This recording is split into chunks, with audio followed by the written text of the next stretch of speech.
ചുറ്റണം. എത്ര പ്രാവശ്യം ചുറ്റണം വെച്ചാൽ ഒരു തവാഫ് ആവണേ എത്ര വട്ടം ചുറ്റണം എന്ന്. അപ്പൊ ഞാൻ പറഞ്ഞു 7 പ്രാവശ്യം ചുറ്റണം ഒരു തവാഫ് ആവണേ. 7 പ്രാവശ്യം ചുറ്റണല്ലേ. അപ്പോ ഈ വന്ന ദിവസത്തിന്റെ ഉള്ളിൽ ഇപ്പൊ എത്ര ഇയാള് ചുറ്റിയിട്ട് തവാഫ് സംഭവിച്ചിട്ടുണ്ടാവുക? നിങ്ങൾ ചിന്തിച്ചു നോക്കാണേ. അപ്പൊ 7 പ്രാവശ്യം ചുറ്റണം വെച്ചാൽ 2 അർത്ഥമാണ് ഇപ്പോ അവരുദ്ദേശിച്ചിട്ടുണ്ടാവുക. ഒന്ന്, ആരെ കൊണ്ട് സാധിക്കാനാണ് ഇപ്പോ അതിന്റെ ചുറ്റുഭാഗത്ത് 7 പ്രാവശ്യം ചുറ്റാത്ത? ആരോഗ്യപരമായിട്ട് കഴിയോ? രണ്ടാമത്തൊന്ന് 7 എണ്ണം കൂടിയാലേ 1 ആകുള്ളൂ. എന്നപ്പോ ഞങ്ങൾ അങ്ങനെ ചെയ്തിട്ടില്ലല്ലോ എന്നാ. അപ്പൊ 2 നിലക്ക് കൂടെ ക്ഷീണ വരുന്നത്. അപ്പോ വളരെ പ്രായമുള്ള ആളുകളൊക്കെ നാട്ടിൽ നിന്നൊക്കെ ഹജ്ജിന് പോയാൽ പിന്നെ തിരിച്ചു വരാന്നുള്ളത് നല്ല നല്ല ആളുകളാണെങ്കിൽ അധികം ആളുകൾ ലക്ഷ്യം ഉണ്ടാവില്ല. എങ്ങനെയെങ്കിലും അവിടെ നിന്ന് തന്നെ എന്ത് ചെയ്യാൻ, മരിക്കുകയാണെങ്കിൽ അൽഹംദുലില്ലാഹ് ഖൈർ വെച്ചാ പോവുക. അത് പറയുമ്പോൾ ഞങ്ങൾ ചൂടാവുന്ന വേണ്ട, ആരും മരിക്കൊന്നു ചേട്ടാ. ഇതൊക്കെ ഒരുങ്ങിട്ട് 100 പ്രശ്നം വിളിച്ചിട്ടാ പോണത്. ഇനി വാടിച്ച് മരിക്കും കൂടെ ഉണ്ടല്ലോ. അള്ളാഹു നമുക്ക് അവന്റെ താഴത്തിലും പൊരുത്തത്തിലുമായി ദീർഘായുസ് തരുമാറാവട്ടെ. മരിക്കുന്ന സമയം പൂർണ്ണമായ ഈമാനോടുകൂടെ അള്ളാഹു പൊരുത്തപ്പെട്ടതായ ഒരു സ്ഥലത്ത് വെച്ച് മരിക്കാനുള്ള തൗഫീഖ് അള്ളാഹു തരുമാറാവട്ടെ. അതിനു വേണ്ടി നമ്മൾ ദ്വാരക്കാം. പിന്നെ അപ്പോ അങ്ങനെയൊക്കെ സംഭവിക്കാം. മരിക്കാൻ വേണ്ടി പോകുന്ന ആളുകൾ മരിച്ചിട്ട് മരിക്കുന്ന ധാരാളം സംഭവങ്ങൾ അവിടെ ഉണ്ട്.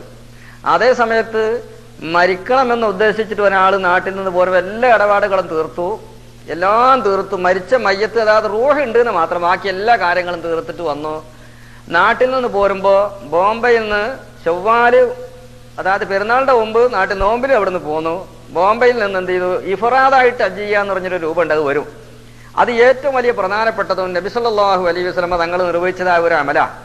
അപ്പൊ ആ ഫളീലത്ത് ആൾക്ക് കിട്ടാൻ വേണ്ടിയിട്ട് ബോംബെയിൽ നിന്ന് ഹജ്ജിന് ഇറാൻ ചെയ്തു. ചൊവ്വാല് 1 കേട്ടോ. അപ്പൊ ചൊവ്വാലോടെ 28, 29 അവനെ പോണത്. ഇറാൻ ചെയ്ത് മുഹരിമായി. വേറെ കുറച്ച് ആളുകളൊക്കെ ഉണ്ട്. ഞാൻ ഒന്ന് ഇവിടെ തന്നെ പോയിട്ടുണ്ട്. അവിടെ വെച്ച് കണ്ട് പരിചയപ്പെട്ടു. അപ്പോൾ മൂപ്പര് ഇറാം എപ്പോഴും ഇറാമില്ല. അപ്പൊ ഞാനിത് അന്നാൾ ഇറാൻ ചെയ്യുന്നതെന്ന് വിചാരിച്ചു. നോക്കുമ്പോൾ തീരെ ഇറാമിൽ വിരമിക്കുന്നില്ല. അന്വേഷിച്ചപ്പോ പറഞ്ഞു മൂപ്പര് നാട്ടിൽ നിന്ന് പോരുമ്പോ തന്നെ എല്ലാം ഒഴിവാക്കിയിട്ട് മരിക്കണം എന്ന് വിചാരിച്ച് പോകുന്നതാ. ഒരു 10, 12, 13 അന്ന് അയാളെ കൂടെ ഉണ്ടായിരുന്ന 4 ആളെ സംഘത്തിൽ 3 ആളും മരിച്ചു. അള്ളാഹുവിന്റെ കഥാപ്രകാരം ഇന്നും ഈ ആള് മരിച്ചിട്ട് ചേട്ടാ. മരിക്കണം എന്ന് വിചാരിച്ച് പോകുന്നത്. തിരിച്ചു പോകും മറ്റുള്ള പോകുമ്പോ അവർ ഇയാൾക്ക് ഒറ്റക്ക് നിൽക്കാൻ ധൈര്യമില്ല. ചില ആളുകൾക്ക് കിണറ്റി ചാടാനോ കുളത്തിൽ ചാടാനോ ഒക്കെ നീർക്കോലിനെ കണ്ട് തിരിച്ചു വരില്ലേ പേടിച്ചിട്ട്. ചാടി മരിക്കുന്ന ആൾക്ക് പിന്നെ അത് നോക്കേണ്ട ആവശ്യമുണ്ടോ?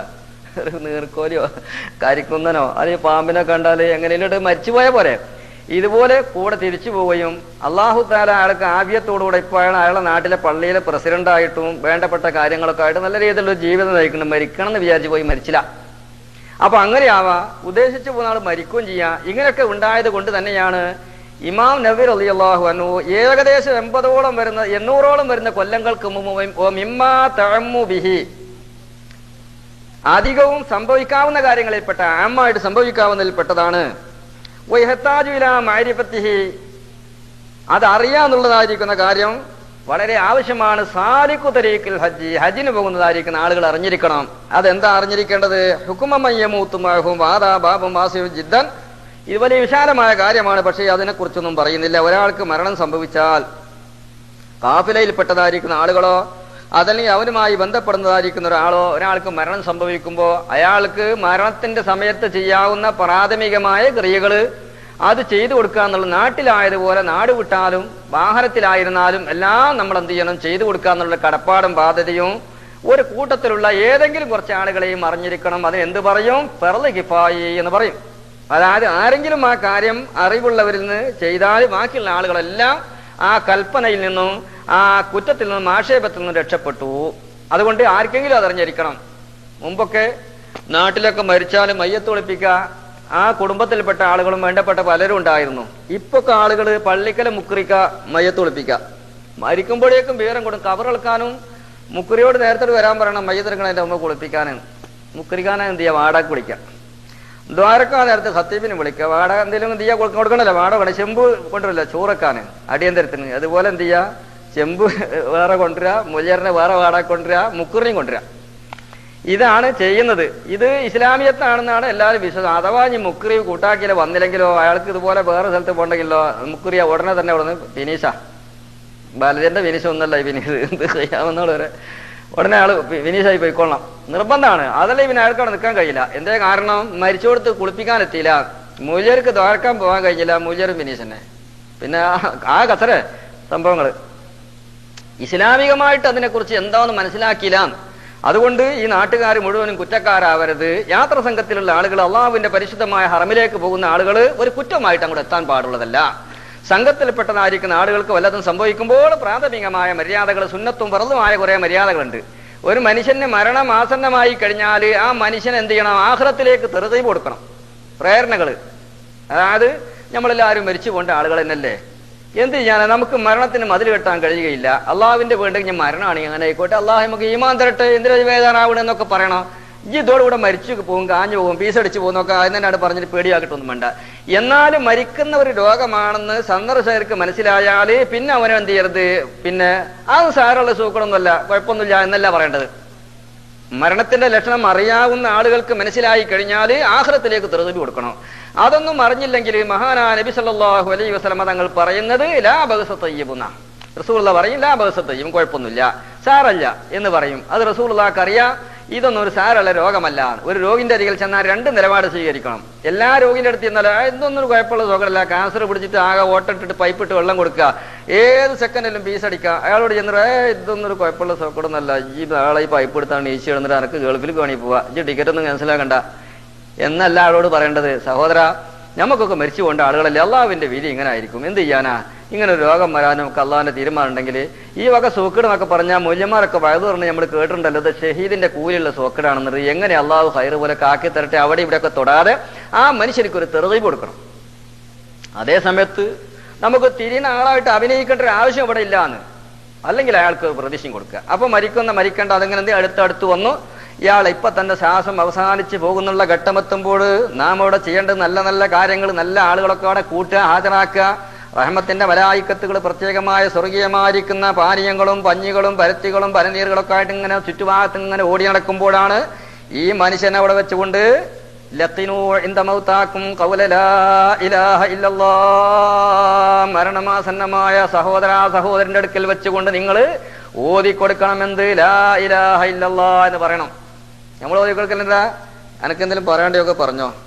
അപ്പൊ പറയും എന്റെ കുട്ടികളുടെ കാര്യമൊക്കെ നല്ല ശ്രദ്ധിക്കണേ, എന്റെ പെണ്ണുങ്ങളല്ല നോക്കണേ, അത് പാവാണ്, ചങ്ങായിജ് നല്ല വഴിക്ക് പോകാൻ ശ്രദ്ധിച്ചോ, അവരൊക്കെ നല്ല രൂപത്തിലായിക്കോളും. എന്റെ ഒരു കുട്ടികൾ 3-4 മക്കളുണ്ട്, ഒറ്റൊരു കഞ്ഞിതലക്കാതെ പോണേലേക്ക് വിഷമുണ്ട്, വേറെ ഒരു വിഷമില്ല. എത്ര ആൾക്കാർ പറയണല്ലോ, ഇയാട് പോയി കിട്ടിയ പോലെ ചോറ്റിന്റെ തലക്കെ പോകും, കഞ്ഞിയുടെ തലക്കല്ല ചോറിന്റെ തലക്കെ പോകും. അതായത് ഒരു വിഷമുണ്ടായി എല്ലാവരും ശ്രദ്ധിക്കും, എന്നെ കണ്ടുകൊണ്ടിട്ട് എല്ലാവരും മാറിയിക്കുക, കുടുംബക്കാർ നാട്ടുകാരൊക്കെ ശ്രദ്ധിക്കും. അതേ സമയത്ത് പടച്ചോനെ ഈ കണ്ട കാലം ഞാൻ കഷ്ടപ്പെട്ട് എനിക്ക് സൊക്കടായി, ഞാൻ ഏത് നിലക്കാ മരിച്ചു പോകാ റബ്ബേ. മറ്റത് വേദന ഉണ്ടാവും, ഏതാൾക്കാ മക്കളെ കുറിച്ച് വേദന ഇല്ലായിരിക്കുക. ഈ വേദന അല്ല, മൂപ്പരുടെ വേദന കൂടുതലാക്കി കുട്ടികളെ കഞ്ഞിര തലക്കെ ഉണ്ടാക്കിയില്ല എന്നുള്ള വേദന. ആ വേദനയോടുകൂടെ ഏറ്റവും വലിയ വേദന നമുക്ക് ഇതാ വേണ്ടത്. അപ്പൊ ലാ ഇലാഹ ഇല്ലല്ലാഹ് എന്ന് ചൊല്ലി കൊടുക്കണം. ഇതൊരു പ്രാഥമികമായ ഒരു മര്യാദ. ഈ മനുഷ്യൻ ചൊല്ലിയാലും ചൊല്ലിയില്ലെങ്കിലും പറഞ്ഞു കൊടുക്കേണ്ടതാകുന്നു. ഏത് ക്രമത്തിൽ ചൊല്ലി കൊടുക്കണം? ആ മനുഷ്യൻ ബിഹൈസു യസ്മഉ, ആ മരണമാതരായ മനുഷ്യൻ കേൾക്കാവുന്ന രൂപത്തിൽ ഓതി കൊടുക്കണം. വലാ തഖൂലു ലഹു, അവനോട് നിങ്ങൾ പറയരുത് കുൽ കുൽ എന്നുള്ള വാക്ക് പറയരുത്. അതായത് ഓതു മോനെ വാപ്പാ ലാ ഇലാഹ ഇല്ലല്ലാഹ് ചൊല്ലിക്കോളി, ഉമ്മ ലാ ഇലാഹ ഇല്ലല്ലാഹ് ചൊല്ലിക്കോളി, ഇക്ക ചൊല്ലിക്കോളി, അത് പറയാൻ പാടുള്ളതല്ല. അയാൾ കേൾക്കുന്ന രൂപത്തിൽ എങ്ങനെ ഓതണം. അങ്ങനെ ഓതുമ്പോൾ അയാൾക്ക് പല ആദി ഫിക്റുകളും ബേജാറുകളും വിപ്രാളങ്ങളും മരണമെന്ന് പറഞ്ഞാൽ അതിനോട് തുല്യമാര് വേദന ഇനി ഉണ്ടാവാനില്ലെന്ന് നബി സല്ലല്ലാഹു അലൈഹി വസല്ലമ പറഞ്ഞില്ലേ? ആയിഷ റളിയല്ലാഹു അൻഹ ചോദിച്ചു, യാ റസൂലല്ലാഹ്, മരണത്തിന്റെ വേദന ഇത്ര കടുപ്പമുണ്ടോ? യാ ആയിഷ ഇന്നലിൽ മൗതി ലസക്കറാത്ത്, ആയിഷ മരണത്തിന്റെ വേദന അസഹ്യമാണ് ആയിഷ. ഇങ്ങനെ ഒരു കല്യാണം നമുക്ക് വരാനുണ്ട് സഹോദര സഹോദരിമാരെ. എങ്ങനെയാണ് ആ വേദനയുമായി നേരിടുക? ഹബീബായ റസൂലുള്ള പോലും ശക്തിയാണെന്ന് പറഞ്ഞൊരു വേദന കുറച്ചു സമയത്തിനുള്ളിലായി നമുക്ക് നേരിടാനുണ്ട്. റബ്ബ് എളുപ്പമാക്കി തരുമാറാവട്ടെ. ആ സമയത്ത് ലാ ഇലാഹ ഇല്ലല്ലാഹ് എന്ന് നമ്മൾ എന്ത് ചെയ്യണം? ഓതിക്കൊടുക്കുക. അപ്പൊ ഇയാൾ കേൾക്കുമ്പോൾ നല്ല മനുഷ്യനാണെങ്കിൽ അയാൾ ഉറക്കെ പറയുകയോ അല്ലെങ്കിൽ നാവ് കൊണ്ട് അയാൾ പറയുന്നതാണ്. ലാ ഇലാഹ ഇല്ലല്ലാഹ് എന്ന വാക്കിനെ കുറിച്ച് നബി തങ്ങൾ പറഞ്ഞ എന്താ? മങ്കാന ആഖിറു കലാമിഹി ലാ ഇലാഹ ഇല്ലല്ലാഹ് ദഖലൽ ജന്ന. ലാ ഇലാഹ ഇല്ലല്ലാഹ് എന്ന കൗല് ആയാല് എന്നാ പറഞ്ഞ, കൗല് എന്ന് പറഞ്ഞാൽ പറയണമെന്ന അതിന്റെ അർത്ഥം മനസ്സിലുള്ളതിന് കൗല് എന്ന് പറയുകയില്ല. ലാ ഇലാഹ ഇല്ലല്ലാഹ് എന്ന കൗല് നാവ് കൊണ്ടാവണം. അവസാനത്തെ വാചകം ലാ ഇലാഹ ഇല്ലല്ലാഹ് എന്നായി കഴിഞ്ഞാൽ മുഹമ്മദ് റസൂലുള്ളാഹ് എന്ന് പറഞ്ഞു കൊടുക്കാൻ പാടുള്ളതല്ല. അവസാനം പഠിച്ചവനെ ലാ ഇലാഹ ഇല്ലല്ലാഹ് മുഹമ്മദ് റസൂലുള്ളാഹ് എന്ന് പറഞ്ഞ് മരിപ്പിക്കണേന്ന് ദ്വാരക്കാനും പറ്റുകയില്ല. മോശമായത് കൊണ്ടല്ല, അങ്ങനെ കൽപ്പനയില്ല. ഇവിടുത്തെ ലാ ഇലാഹ ഇല്ലല്ലാഹ് കൊണ്ട് ഉദ്ദേശം മുസ്ലിം ആവലല്ല. ഇവിടുത്തെ ഉദ്ദേശം അവസാനത്തെ ഖിതാമില് അല്ലാഹു സുബ്ഹാനഹു വ തആല ഏകനാണെന്ന് ആ പൂർണ്ണമായ വിശ്വാസത്തോടുകൂടെ ഈമാന്റെ കെട്ടുറപ്പോടുകൂടെ ഈ ലോകമായി പിരിയലാണ്. അലാ ഫൻദുറൂനി ഖദ് ഖറജ്തു ബിലാ ശൈഇ. ഇതാണ് ഇവിടുത്തെ ആവശ്യം. അപ്പൊ ലാ ഇലാഹ ഇല്ലല്ലാഹ് എന്ന് പറഞ്ഞ് ചില ആളുകൾ പറയുകയില്ല. പറയാതെ മരിച്ചതായ ആളുകൾ മുസ്ലിമാ അല്ല എന്ന് നമുക്ക് പറയാനും പറ്റുകയില്ല. പറയാതെ മരിച്ച ആളുകൾ അധികം ആളുകളും പറയുന്നില്ല. എല്ലാവരും പലരോടും മരിക്കുന്ന മയ്യത്തിന്റെ ആധാരികൾ ഹാജരായ ആൾ ഒരുപാട് ഇവിടെ ഉണ്ടാവാം. അധികം ആളുകൾക്കും അത് പറയാനുള്ള അവസരങ്ങൾ ഉണ്ടാവുകയില്ല. അത് അത്ര ഗൗരവമുള്ള ഒരു സാധ്യമാണല്ലോ. അള്ളാഹു സ്വർഗം വാഗ്ദാനം ചെയ്ത കാര്യമല്ലേ. ഒരു വിഭാഗം ആളുകൾക്ക് മാത്രമേ കഴിയുള്ളൂ. അതിൽ ആണുങ്ങളും ഉണ്ടാവാം, പെണ്ണുങ്ങളും ഉണ്ടാവാം. റഹ്മാനായ തമ്പുരാവന്റെ മഹളായ ഫദ്ൽ കൊണ്ട് സാധുക്കളായ നമുക്ക് മരിക്കുന്ന സമയത്ത് ലാ ഇലാഹ ഇല്ലല്ലാഹ് എന്ന് ചൊല്ലി മരിക്കാൻ വേണ്ടി സൗഭാഗ്യം തരുമാറാവട്ടെ. നമ്മുടെ ആളുകൾക്കും അല്ലാഹു തൗഫീഖ് ചെയ്യുമാറാവട്ടെ. അതിനു വേണ്ടി നിങ്ങൾ എല്ലാവരും ദുആ ഇറക്കണം സഹോദരങ്ങളെ. നമുക്ക് എല്ലാവർക്കും അതിന് തൗഫീഖ് ഉണ്ടാവണം. ഇത് ചെറിയൊരു സംഗതിയല്ലല്ലോ. അപ്പൊ അങ്ങനെ ഓതിയില്ല എങ്കിലും അവന്റെ മങ്കാന ഫീ ഖൽബിഹി മിസ്കാലു ദർറത്തിൻ മിൻ ഈമാനിൻ ലയദ്ഖുലന്നാർ. ഒരണുമണി തൂക്കം ഈമാൻ അവന്റെ മനസ്സിലുണ്ടാവുകയാണെങ്കിൽ നരകത്തിലേക്ക് പോവേണ്ടി വരികയില്ല. ശാശ്വതമായി നരകത്തിൽ കിടക്കേണ്ടി വരികയില്ല. മറ്റൊരു സമയത്ത് അല്ലാഹു തആല രക്ഷപ്പെടുത്തുന്നതാണ്. പക്ഷേ നരകത്തിൽ ഒരു അല്പസമയം ഓർക്കുക എന്നുള്ള കാര്യം പോലും സാധ്യമല്ലാത്തത് കൊണ്ടാണ് നബി സല്ലല്ലാഹു അലൈഹി വസല്ലമ നിസ്കാരത്തിൽ ഏത് സമയത്തും അല്ലാഹുമ്മ ഇന്നി അഊദു ബിക മിൻ അദാബിൽ ഖബരി ഫിത്നതിഹി വമിൻ അദാബിന്നാർ എന്നുള്ളതായ ഒരു പ്രാർത്ഥന സാധുക്കളാണ് നമുക്ക് പഠിപ്പിച്ചു തന്നത്. അതുകൊണ്ട് ആ പ്രാഥമികമായ അന്തിമ ഘട്ടത്തിൽ അവന് പറഞ്ഞു കൊടുക്കണം. എന്നിട്ട് അവന്റെ അടുത്തിരുന്നിട്ട് ആര് പറഞ്ഞു കൊടുക്കണം? നബിതങ്ങൾ പറയാണ്, നാട്ടിൽ നിന്നോ രാത്രിയിൽ ആരാവട്ടെ അവന്റെ ഏറ്റവും അടുത്ത ആളുകളുണ്ട്, അകന്ന ആളുകളും കൂടെ ഉണ്ടെങ്കിൽ ഏറ്റവും അടുത്ത മകനോ ജ്യേഷ്ഠനോ അനുജനോ വാപ്പയോ ഉമ്മയോ ഒന്നും പറഞ്ഞു കൊടുക്കരുത്. പറഞ്ഞു കൊടുക്കാതിരിക്കലാണ് നല്ലത്. നമ്മൾ ചിന്തിക്കൽ എന്താ, ബാപ്പ മരിക്കുന്ന സമയത്ത് ചെക്കൻ ഒരു ലാ ഇലാഹ ഇല്ലല്ലാഹ് പറയാൻ കൂടി ഭാഗ്യം ഉണ്ടായില്ല. അത് ഭാഗ്യം ഉണ്ടാവാതിരിക്കലാണ് ഒരു സമയത്ത് നല്ലത്. എന്താ അതിന്റെ കാരണം? ആ മരിക്കുന്ന മനുഷ്യന്റെ മനസ്സ് നന്നാക്കാൻ വേണ്ടിയാണ്. ഈ പാവപ്പെട്ടതായ മനുഷ്യൻ ഇങ്ങനെ പൊരിയുമ്പോഴും ബേജാറാകുമ്പോഴും കൈകാലും മടക്കുകയും നീർത്തുകയും ചെയ്യുകയാണ്. കല്ലാ ഇദാ ബലഗത്തി തറാഖിയ വഖീല മൻ ദാഖ് വലന്ന അന്നഹുൽ ഫിറാഖ് വൽതഫത്തി സാഖു ബിസാഖ്. അല്ലാഹു പഠിപ്പിക്കുകയാണ്, കല്ലാ മനുഷ്യ, നിന്റെ പരിപാടികളും നിന്റെ ആസൂത്രണങ്ങളൊന്നും ഇവിടെ നടപ്പിലാവുകയില്ല. ഇതാ ബലഗത്തി തറാഖിയ, റൂഹ് തൊണ്ടക്കുയിലെത്തി കഴിഞ്ഞാൽ, ഇതാ ബലഗത്തി തറാഖിയ വഖീല പറയപ്പെടുകയും ചെയ്താൽ മൻ റാഖ്, ആരാണ് മന്ത്രിക്കാൻ പറ്റിയവരുണ്ടോ? ആരാ പറയുന്നത്? യഖൂലു മൻ അവലഹു, അവനും പറയില്ല, അവന് ആകെ ബേജാറിലല്ലേ. ഈ മനുഷ്യൻ ബേജാറിലാണല്ലോ. അടുത്തിരിക്കുന്ന മയ്യതെ ബേജാറ് കാണാൻ വന്നതായിരിക്കുന്ന രോഗം കുറച്ച് കൂടുതലാണ്, എന്തും സംഭവിക്കാവുന്ന അവസ്ഥയിലാണ് എന്ന് പറയുമ്പോൾ ആളുകളൊക്കെ ഓടിക്കൂടല്ലോ. അതിൽ കുടുംബക്കാരും അല്ലാത്തവരൊക്കെ ഉണ്ടാവും. അപ്പോൾ അവിടെയുള്ള ആളുകൾ പറയും, എന്താ ഇപ്പൊ ഇത് സാധാരണ ഇല്ലാത്ത പോലെ സ്റ്റോക്കട്, കൈ ഒരു വലിക്കലും നീർത്തലും കണ്ണൊക്കെ തുറിക്കലും. അപ്പൊ ചില പറഞ്ഞു, എന്താ ചൈത്താന്റെ കേട കാണുന്നുണ്ട്, ചൈത്താൻ കൂടിയാ ഇതിൽ പേടിച്ചോ? കുറെ സോക്കടായി കിടക്കുന്ന ആളും അങ്ങനെ പറയാൻ കഴിയില്ല, അത്ര വലിക്കലും നീർത്തലൊന്നും ഉണ്ടാവില്ല. പെട്ടെന്നാണ് ഒരു സംഭവങ്ങളൊക്കെ ആകുമ്പോൾ അപ്പൊ ചിലർ പറഞ്ഞു, പെണ്ണുങ്ങളും ആണുങ്ങളൊക്കെ പറയാലോ, ഇന്ന് നമ്മളാ മല്ലാക്കാനൊന്ന് കൂട്ടിക്കൊണ്ടിരാ, ഒന്ന് മുട്ടറുത്ത് വെക്ക, ഒരു തേങ്ങ ഒന്ന് വെട്ടി നോക്കുക, അല്ലെങ്കിൽ മന്ത്രിച്ചു വെക്കുക, ഒരു മന്ത്രവാദം. അപ്പൊ ചിലർ പറഞ്ഞു, മല്ലാക്കാനെ വിളിച്ചൊന്നും കാര്യം ആ പണിക്കരതൊന്ന് ഉപയോഗിക്കും, അയാൾ ആ കവിടെയൊക്കെ ഒന്ന് മറിച്ചേക്ക, ആരും വേണം വേഗം രണ്ടും തിരിയണമെങ്കിൽ അതാ എളുപ്പം. അപ്പൊ കുറച്ചാൾ പണിക്കരെടുത്ത് പോയി, കുറച്ചാൾ മല്ലാക്കാൻ്റെ അടുത്തേക്കും പോയി. മറ്റാളുകൾ എന്ത് ചെയ്തു? അതുകൊണ്ടൊന്നും കാര്യമില്ലാന്ന് അവിടെ മറ്റേ കവുമുണ്ടാവും. ഈ ലാത്തുമ്പ വലാവാലന്റെ ആളുകൾ ഓര് പറഞ്ഞു, എന്തേ പൊട്ടന്മാർ ഈ സമയത്താപ്പം മല്ലാക്കാനും പണിക്കരെ കൊണ്ട് ഞങ്ങൾ പോയിട്ട് ആ ഡോക്ടറെ വിളിച്ചോണ്ടിരുന്നത്, കളിക്കലാ. അപ്പൊ കുറച്ചാൾ അങ്ങോട്ടും പറഞ്ഞു, ഇത് രക്ഷപ്പെടണ്ടേ? അള്ളാഹു പറയുകയാണ്, അങ്ങനൊക്കെ ജനങ്ങൾ പറഞ്ഞാലും ഈ പാവപ്പെട്ടതായ ഞാനും നിങ്ങളൊക്കെ ആ സമയത്ത് തീരുമാനിച്ചു പോയി, അന്നഹുൽ ഫിറാഖ്, പിരിഞ്ഞു പോയി.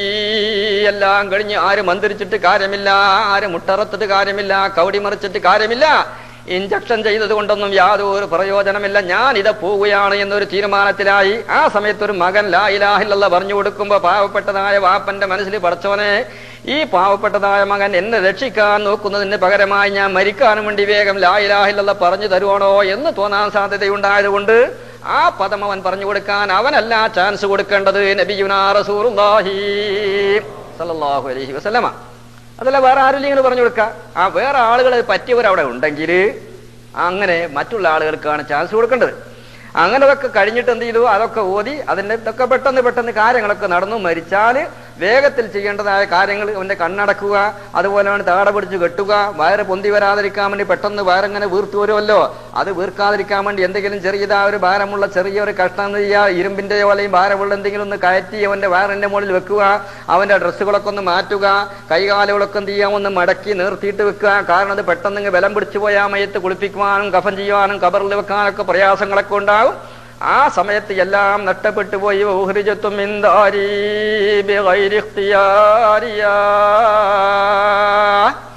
യാതൊരു അനുമതിയും കൂടാതെ കണ്ട് ഒരു ഇഷ്ടമൊന്നും നോക്കാതെ കണ്ട് എന്റെ കാല് പിടിക്കാനും എന്നെ കാല് നിവർത്താനും തലമറിക്കാനും നെഞ്ഞത്ത് കല്ല് വെക്കുവാനും എന്റെ താടി പിടിച്ച് കെട്ടുവാനൊക്കെ ആളുകൾ വന്നുപോയി. അവസാനമായി എന്റെ സമ്മതം കൂടാതെ ഞാൻ ഉണ്ടാക്കിയ കൊട്ടാരത്തിൽ എന്നെ കൊണ്ടുപോയി. ഫമല്ലീതാവുമ്മിളുത്തു, എല്ലാം ചെയ്യുന്ന സമയത്ത് ആരാണ് എനിക്കുള്ളത്? വലം മംഗളല്ലയ്യാമും ബിതൂലി ഗഫലത്തി ബിഅമാലി മഗ്റൂരിൻ വഅമാലി സല്ലത്തി വഖൽഫി കരിമാത്തുൻ അലയ്യാ ബവാകിയാ وفيهن أمي وشقيقي وعطرتي ينادون خلف النعش من لا يجيبهم وقد كنت في الدنيا سري الإجابة. ഈ സാധുവായ മരിക്കുന്നതായ ആണുവണ്ണാകുന്ന മനുഷ്യന്മാര് ഒരു ഹാലിയായ കലാമിൽ കൂടെ അങ്ങനെ പറയുകയാണ്. എന്താണ് അവർ പറയുന്നത്? ഞാൻ ഉണ്ടാക്കിയതായ വീട്, അല്ലെങ്കിൽ ഞാൻ താമസിക്കുന്ന എന്റെ അറയിലേക്ക് എന്റെ കെട്ടിയതായ ഭാര്യക്ക് പോലും കടന്നു വരാൻ പേടിയുള്ളതായ ഈ റൂമിന്റെ ഉള്ളിലേക്ക് എല്ലാവരും പുറത്തു വന്ന് ഓരോ നാട്ടുകാരും വീട്ടുകാരും ഓടി കടന്നു. എന്നെ തൊടാൻ അവർക്ക് ധൈര്യമുണ്ടായിരുന്നില്ല, എന്റെ മുഖത്ത് നോക്കി സംസാരിക്കാൻ അവർക്ക് ധൈര്യമുണ്ടായിരുന്നില്ല. എത്ര മക്കൾക്ക് വാപ്പരെ പേടിച്ചുകൊണ്ട് അടുക്കളയുടെ ഭാഗത്തിലുള്ള കഥകിലൂടെ വാതിലിലൂടെ കടന്നു വരുന്ന മക്കൾ എത്ര ഉണ്ടായിരുന്നു ഒരു കാലത്ത്. ഇന്ന് പേടില്ല. അന്ന് വാപ്പി മക്കളൊപ്പം ഇരുന്നിട്ട് സിഗരറ്റ് പിടിച്ച് വലിക്കുക. അപ്പാടാ സിഗരറ്റ് കൊടുന്ന് കഴിഞ്ഞോ? ഇല്ല മോനെ, എന്നാ ഒന്ന് വാപ്പ് പേടിച്ച് വലിക്ക. മകൻ കൊടുന്നാലോ? ഉണ്ടാ കൊടുന്നൊക്കെ കഴിഞ്ഞോ? ഒപ്പം ഇരുന്ന് ചീട്ട് കളിക്ക. രണ്ടി മനുഷ്യന്മാർ ഉള്ള കാലത്താണ് നമ്മളുള്ളത്. നമ്മളൊക്കെ നല്ല ആളുകളാണല്ലോ, നല്ലവരുടെ കൂട്ടത്തിൽ എല്ലാമേ പെടുത്തുമാറാവട്ടെ. അറിവില്ലാത്ത കാലമാണ് ഒരു കാലത്ത്. ഇങ്ങനെയായിരുന്നു, അത്ര പേടിയായിരുന്നു ബാപ്പനെയും. അതുപോലെ ആരും തന്നെ വരാൻ വീട്ടിലേക്ക് വരണമെങ്കിൽ പേടിയാണ് ഇയാളുണ്ടായാൽ. അങ്ങനത്തെ ഒരു മനുഷ്യൻ മരിച്ചു നോക്കിയപ്പോൾ അവന്റെ വീട്ടിലേക്ക് ആർക്കും കടന്നു വരാൻ, അവന്റെ റൂമിലേക്ക് കടക്കാൻ, അവനെ തൊടാ, കൈ പിടിച്ച് വലിക്കാ, നിർത്താ എന്നുള്ളതായ ഈ വിഷമങ്ങളൊക്കെ പറയുമ്പോ ഫമല്ലി, എനിക്ക് ആരാണുള്ളത് പടച്ചവനെ? എന്നെ സഹായിക്കാനും എന്റെ അവസരങ്ങളും എന്റെ അവസ്ഥകളൊക്കെ അറിയാൻ ആരാണുള്ളത്? അതുകൊണ്ട് ഈ കാര്യങ്ങളൊക്കെ ചെയ്തതിന്റെ ശേഷമായി പിന്നീട് അവന് ചെയ്യാനുള്ളതായ കാര്യം, മരിച്ചു കഴിഞ്ഞാൽ പിന്നുള്ള ഫർള് കിഫായിലേക്കാണ് പിന്നെ പോകുന്നത്. ഇതും ഒക്കെ കിഫായിയായ കാര്യങ്ങൾ തന്നെ. ആരെങ്കിലും ചെയ്താൽ ആ കൽപ്പനകൾ ബാക്കിയുള്ള ആളുകളെല്ലാം ഒഴിവായി. ഇനി അവനെ ചെയ്യാനുള്ളത് എന്താ? അവനെ കുളിപ്പിക്കുക എന്നുള്ള കാര്യമാണ് പിന്നെ ചെയ്യാനുള്ളത്. മയ്യത്ത് കുളിപ്പിക്കുക. മയ്യത്ത് കുളിപ്പ് ശരീരം മുഴുവനും വെള്ളം ഒഴിച്ചിട്ട് ഒഴുക്കി കളയുക. വെള്ളമുള്ള സ്ഥലമാണെങ്കിൽ, അതുപോലെ വെള്ളം കൊണ്ട് കഴുകാൻ പറ്റാവുന്ന അവസ്ഥകളൊക്കെ ഉണ്ടെങ്കിൽ ആ കരിഞ്ഞ് വെണ്ണൂറാകുന്ന രൂപത്തിലായി വെള്ളം പോയാൽ വെള്ളം കൂടി അങ്ങനെ പൊടിഞ്ഞു പോകുകയാണെങ്കിലോ അപ്പൊ പിന്നെ തയമ്മം ചെയ്യുക എന്നുള്ളത് ആ ഒരു പ്രവർത്തനമാണ് സ്വീകരിക്കേണ്ടത്. ആദ്യമായി തലയിലും അതുപോലെ ശരീരത്തിന്റെ ഭാഗങ്ങളിലൊക്കെ മനുഷ്യന്മാർ സാധാരണ ഹയാത്തുള്ള കാലത്ത് കുളിപ്പിക്കുമ്പോൾ എല്ലാം കുളിപ്പിച്ചു, അഴുക്കുകളൊക്കെ നീക്കിയിട്ട് നല്ല സുഖസുന്ദരമായി കുളിപ്പിച്ചു. അവനൊരു ഹുർമത്ത് കേടാക്കാത്ത രൂപത്തിൽ ശരീരത്തിൽ നല്ല കട്ടി കുറഞ്ഞതായ ഒരു മുണ്ട് വിരിച്ചിട്ട് അതിന്റെ മീതെ വെള്ളം ഒഴിക്കുക. അങ്ങോട്ട് വെള്ളം നീക്കിയിട്ട് കുളിപ്പിക്കലല്ല, അതൊക്കെ അപകടമാണ്. ആ മനുഷ്യന്റെ ഹയാത്ത് കാലത്തൊന്നും ഇഷ്ടമില്ലാത്ത കാര്യങ്ങളൊന്നും മരണാനന്തരമായി ചെയ്യാന്നുള്ള പാടുള്ളതല്ല. അങ്ങനെ ആ കുളിപ്പിക്കലൊക്കെ ചെയ്തതിന് ശേഷമായി കഫൻ ചെയ്യുക. അങ്ങനെ കഫൻ ചെയ്യുക എന്നുള്ളതായ കാര്യം, ഒരു പുരുഷനാണ് മരിച്ചതെങ്കിൽ അവനക്ക് 3 വിശാലമായ തുണികളാണ് ഏറ്റവും നല്ലത്. ഒന്നായാലും മതി, പൂർണ്ണമായി അവർത്ത് മറക്കുന്ന ഒന്ന്, അല്ലെങ്കിൽ 3 വിശാലമായ തുണികൾ. ആ തുണികളിൽ അവനെ പൊതിഞ്ഞു കെട്ടുക. അത് ഇഹ്റാമിലുള്ള സമയത്താണോ അവൻ മരിച്ചതെങ്കിലോ, പുരുഷനാണ് മരിച്ചതെങ്കിൽ അവനെ തലമറക്കാൻ പാടുള്ളതല്ല. ഇഹ്റാമിന്റെ സമയത്ത് അതിൽ നിന്ന് വിരമിക്കുന്നതിന്റെ മുമ്പ് മരിച്ചതാണെങ്കിൽ തലയില്ലാത്ത ഭാഗങ്ങൾ മുഴുവൻ മറക്കുക. പനനീർ അതുപോലെയുള്ള സുഗന്ധ സാധനം ഒന്നും അവന്റെ കുളിപ്പിക്കുന്ന വെള്ളത്തിലേക്കോ അവന്റെ വസ്ത്രത്തിലേക്കോ അടുപ്പിക്കാൻ പറ്റുകയില്ല. അതുപോലെ അവന് പൊതിയുന്നതായിരിക്കുന്ന വസ്ത്രം തുന്നിപ്പിടിപ്പിക്കാൻ പറ്റുകയില്ല. സാധാരണ നമ്മൾ പുതക്കും പോലൊക്കെ എന്ത് ചെയ്യുക, മൂടി എല്ലാം വെച്ചു ആ രൂപത്തിലാക്കാൻ പറ്റുകയുള്ളൂ. തല ഇല്ലാത്ത ഭാഗങ്ങളൊക്കെ എന്ത് ചെയ്യുക, പിന്നെ മറക്കുക. പിന്നെ പഞ്ഞി വെച്ച് മൂക്കടക്കാനോ മറ്റു കാര്യങ്ങളൊന്നും പറ്റുകയില്ല. അതൊക്കെ നമുക്കൊരു വിഷമമായി അങ്ങനെ കൊണ്ടുപോകുന്നതിൽ ബുദ്ധിമുട്ട് തോന്നുന്നുണ്ടെങ്കിലും അയാൾ നമ്മുടെ കണ്ണ് മറഞ്ഞാൽ അള്ളാഹുവിന്റെ അടുക്കൽ ഏറ്റവും വലിയതായിരിക്കുന്ന മഹത്വമാണ് അള്ളാഹു തആല അവനക്ക് നൽകുന്നത്. സ്ത്രീയാണോ മരിച്ചതെങ്കിൽ അവളെ മുഖം മറക്കാനും പറ്റുകയില്ല. നേരത്തെ പറഞ്ഞതുപോലെ സുഗന്ധ സാധനങ്ങളൊന്നും അവളെ ആ കഫൻപുടയിലേക്കോ വെള്ളത്തിലേക്കോ ഒന്നും അടുപ്പിക്കാനും പറ്റുകയില്ല. ഒരു സ്ത്രീ മരിച്ചാൽ അവൾക്ക് ഏറ്റവും പൂർണ്ണമായിരിക്കുന്ന കഫന് അത് 5 എണ്ണമാകുന്നു.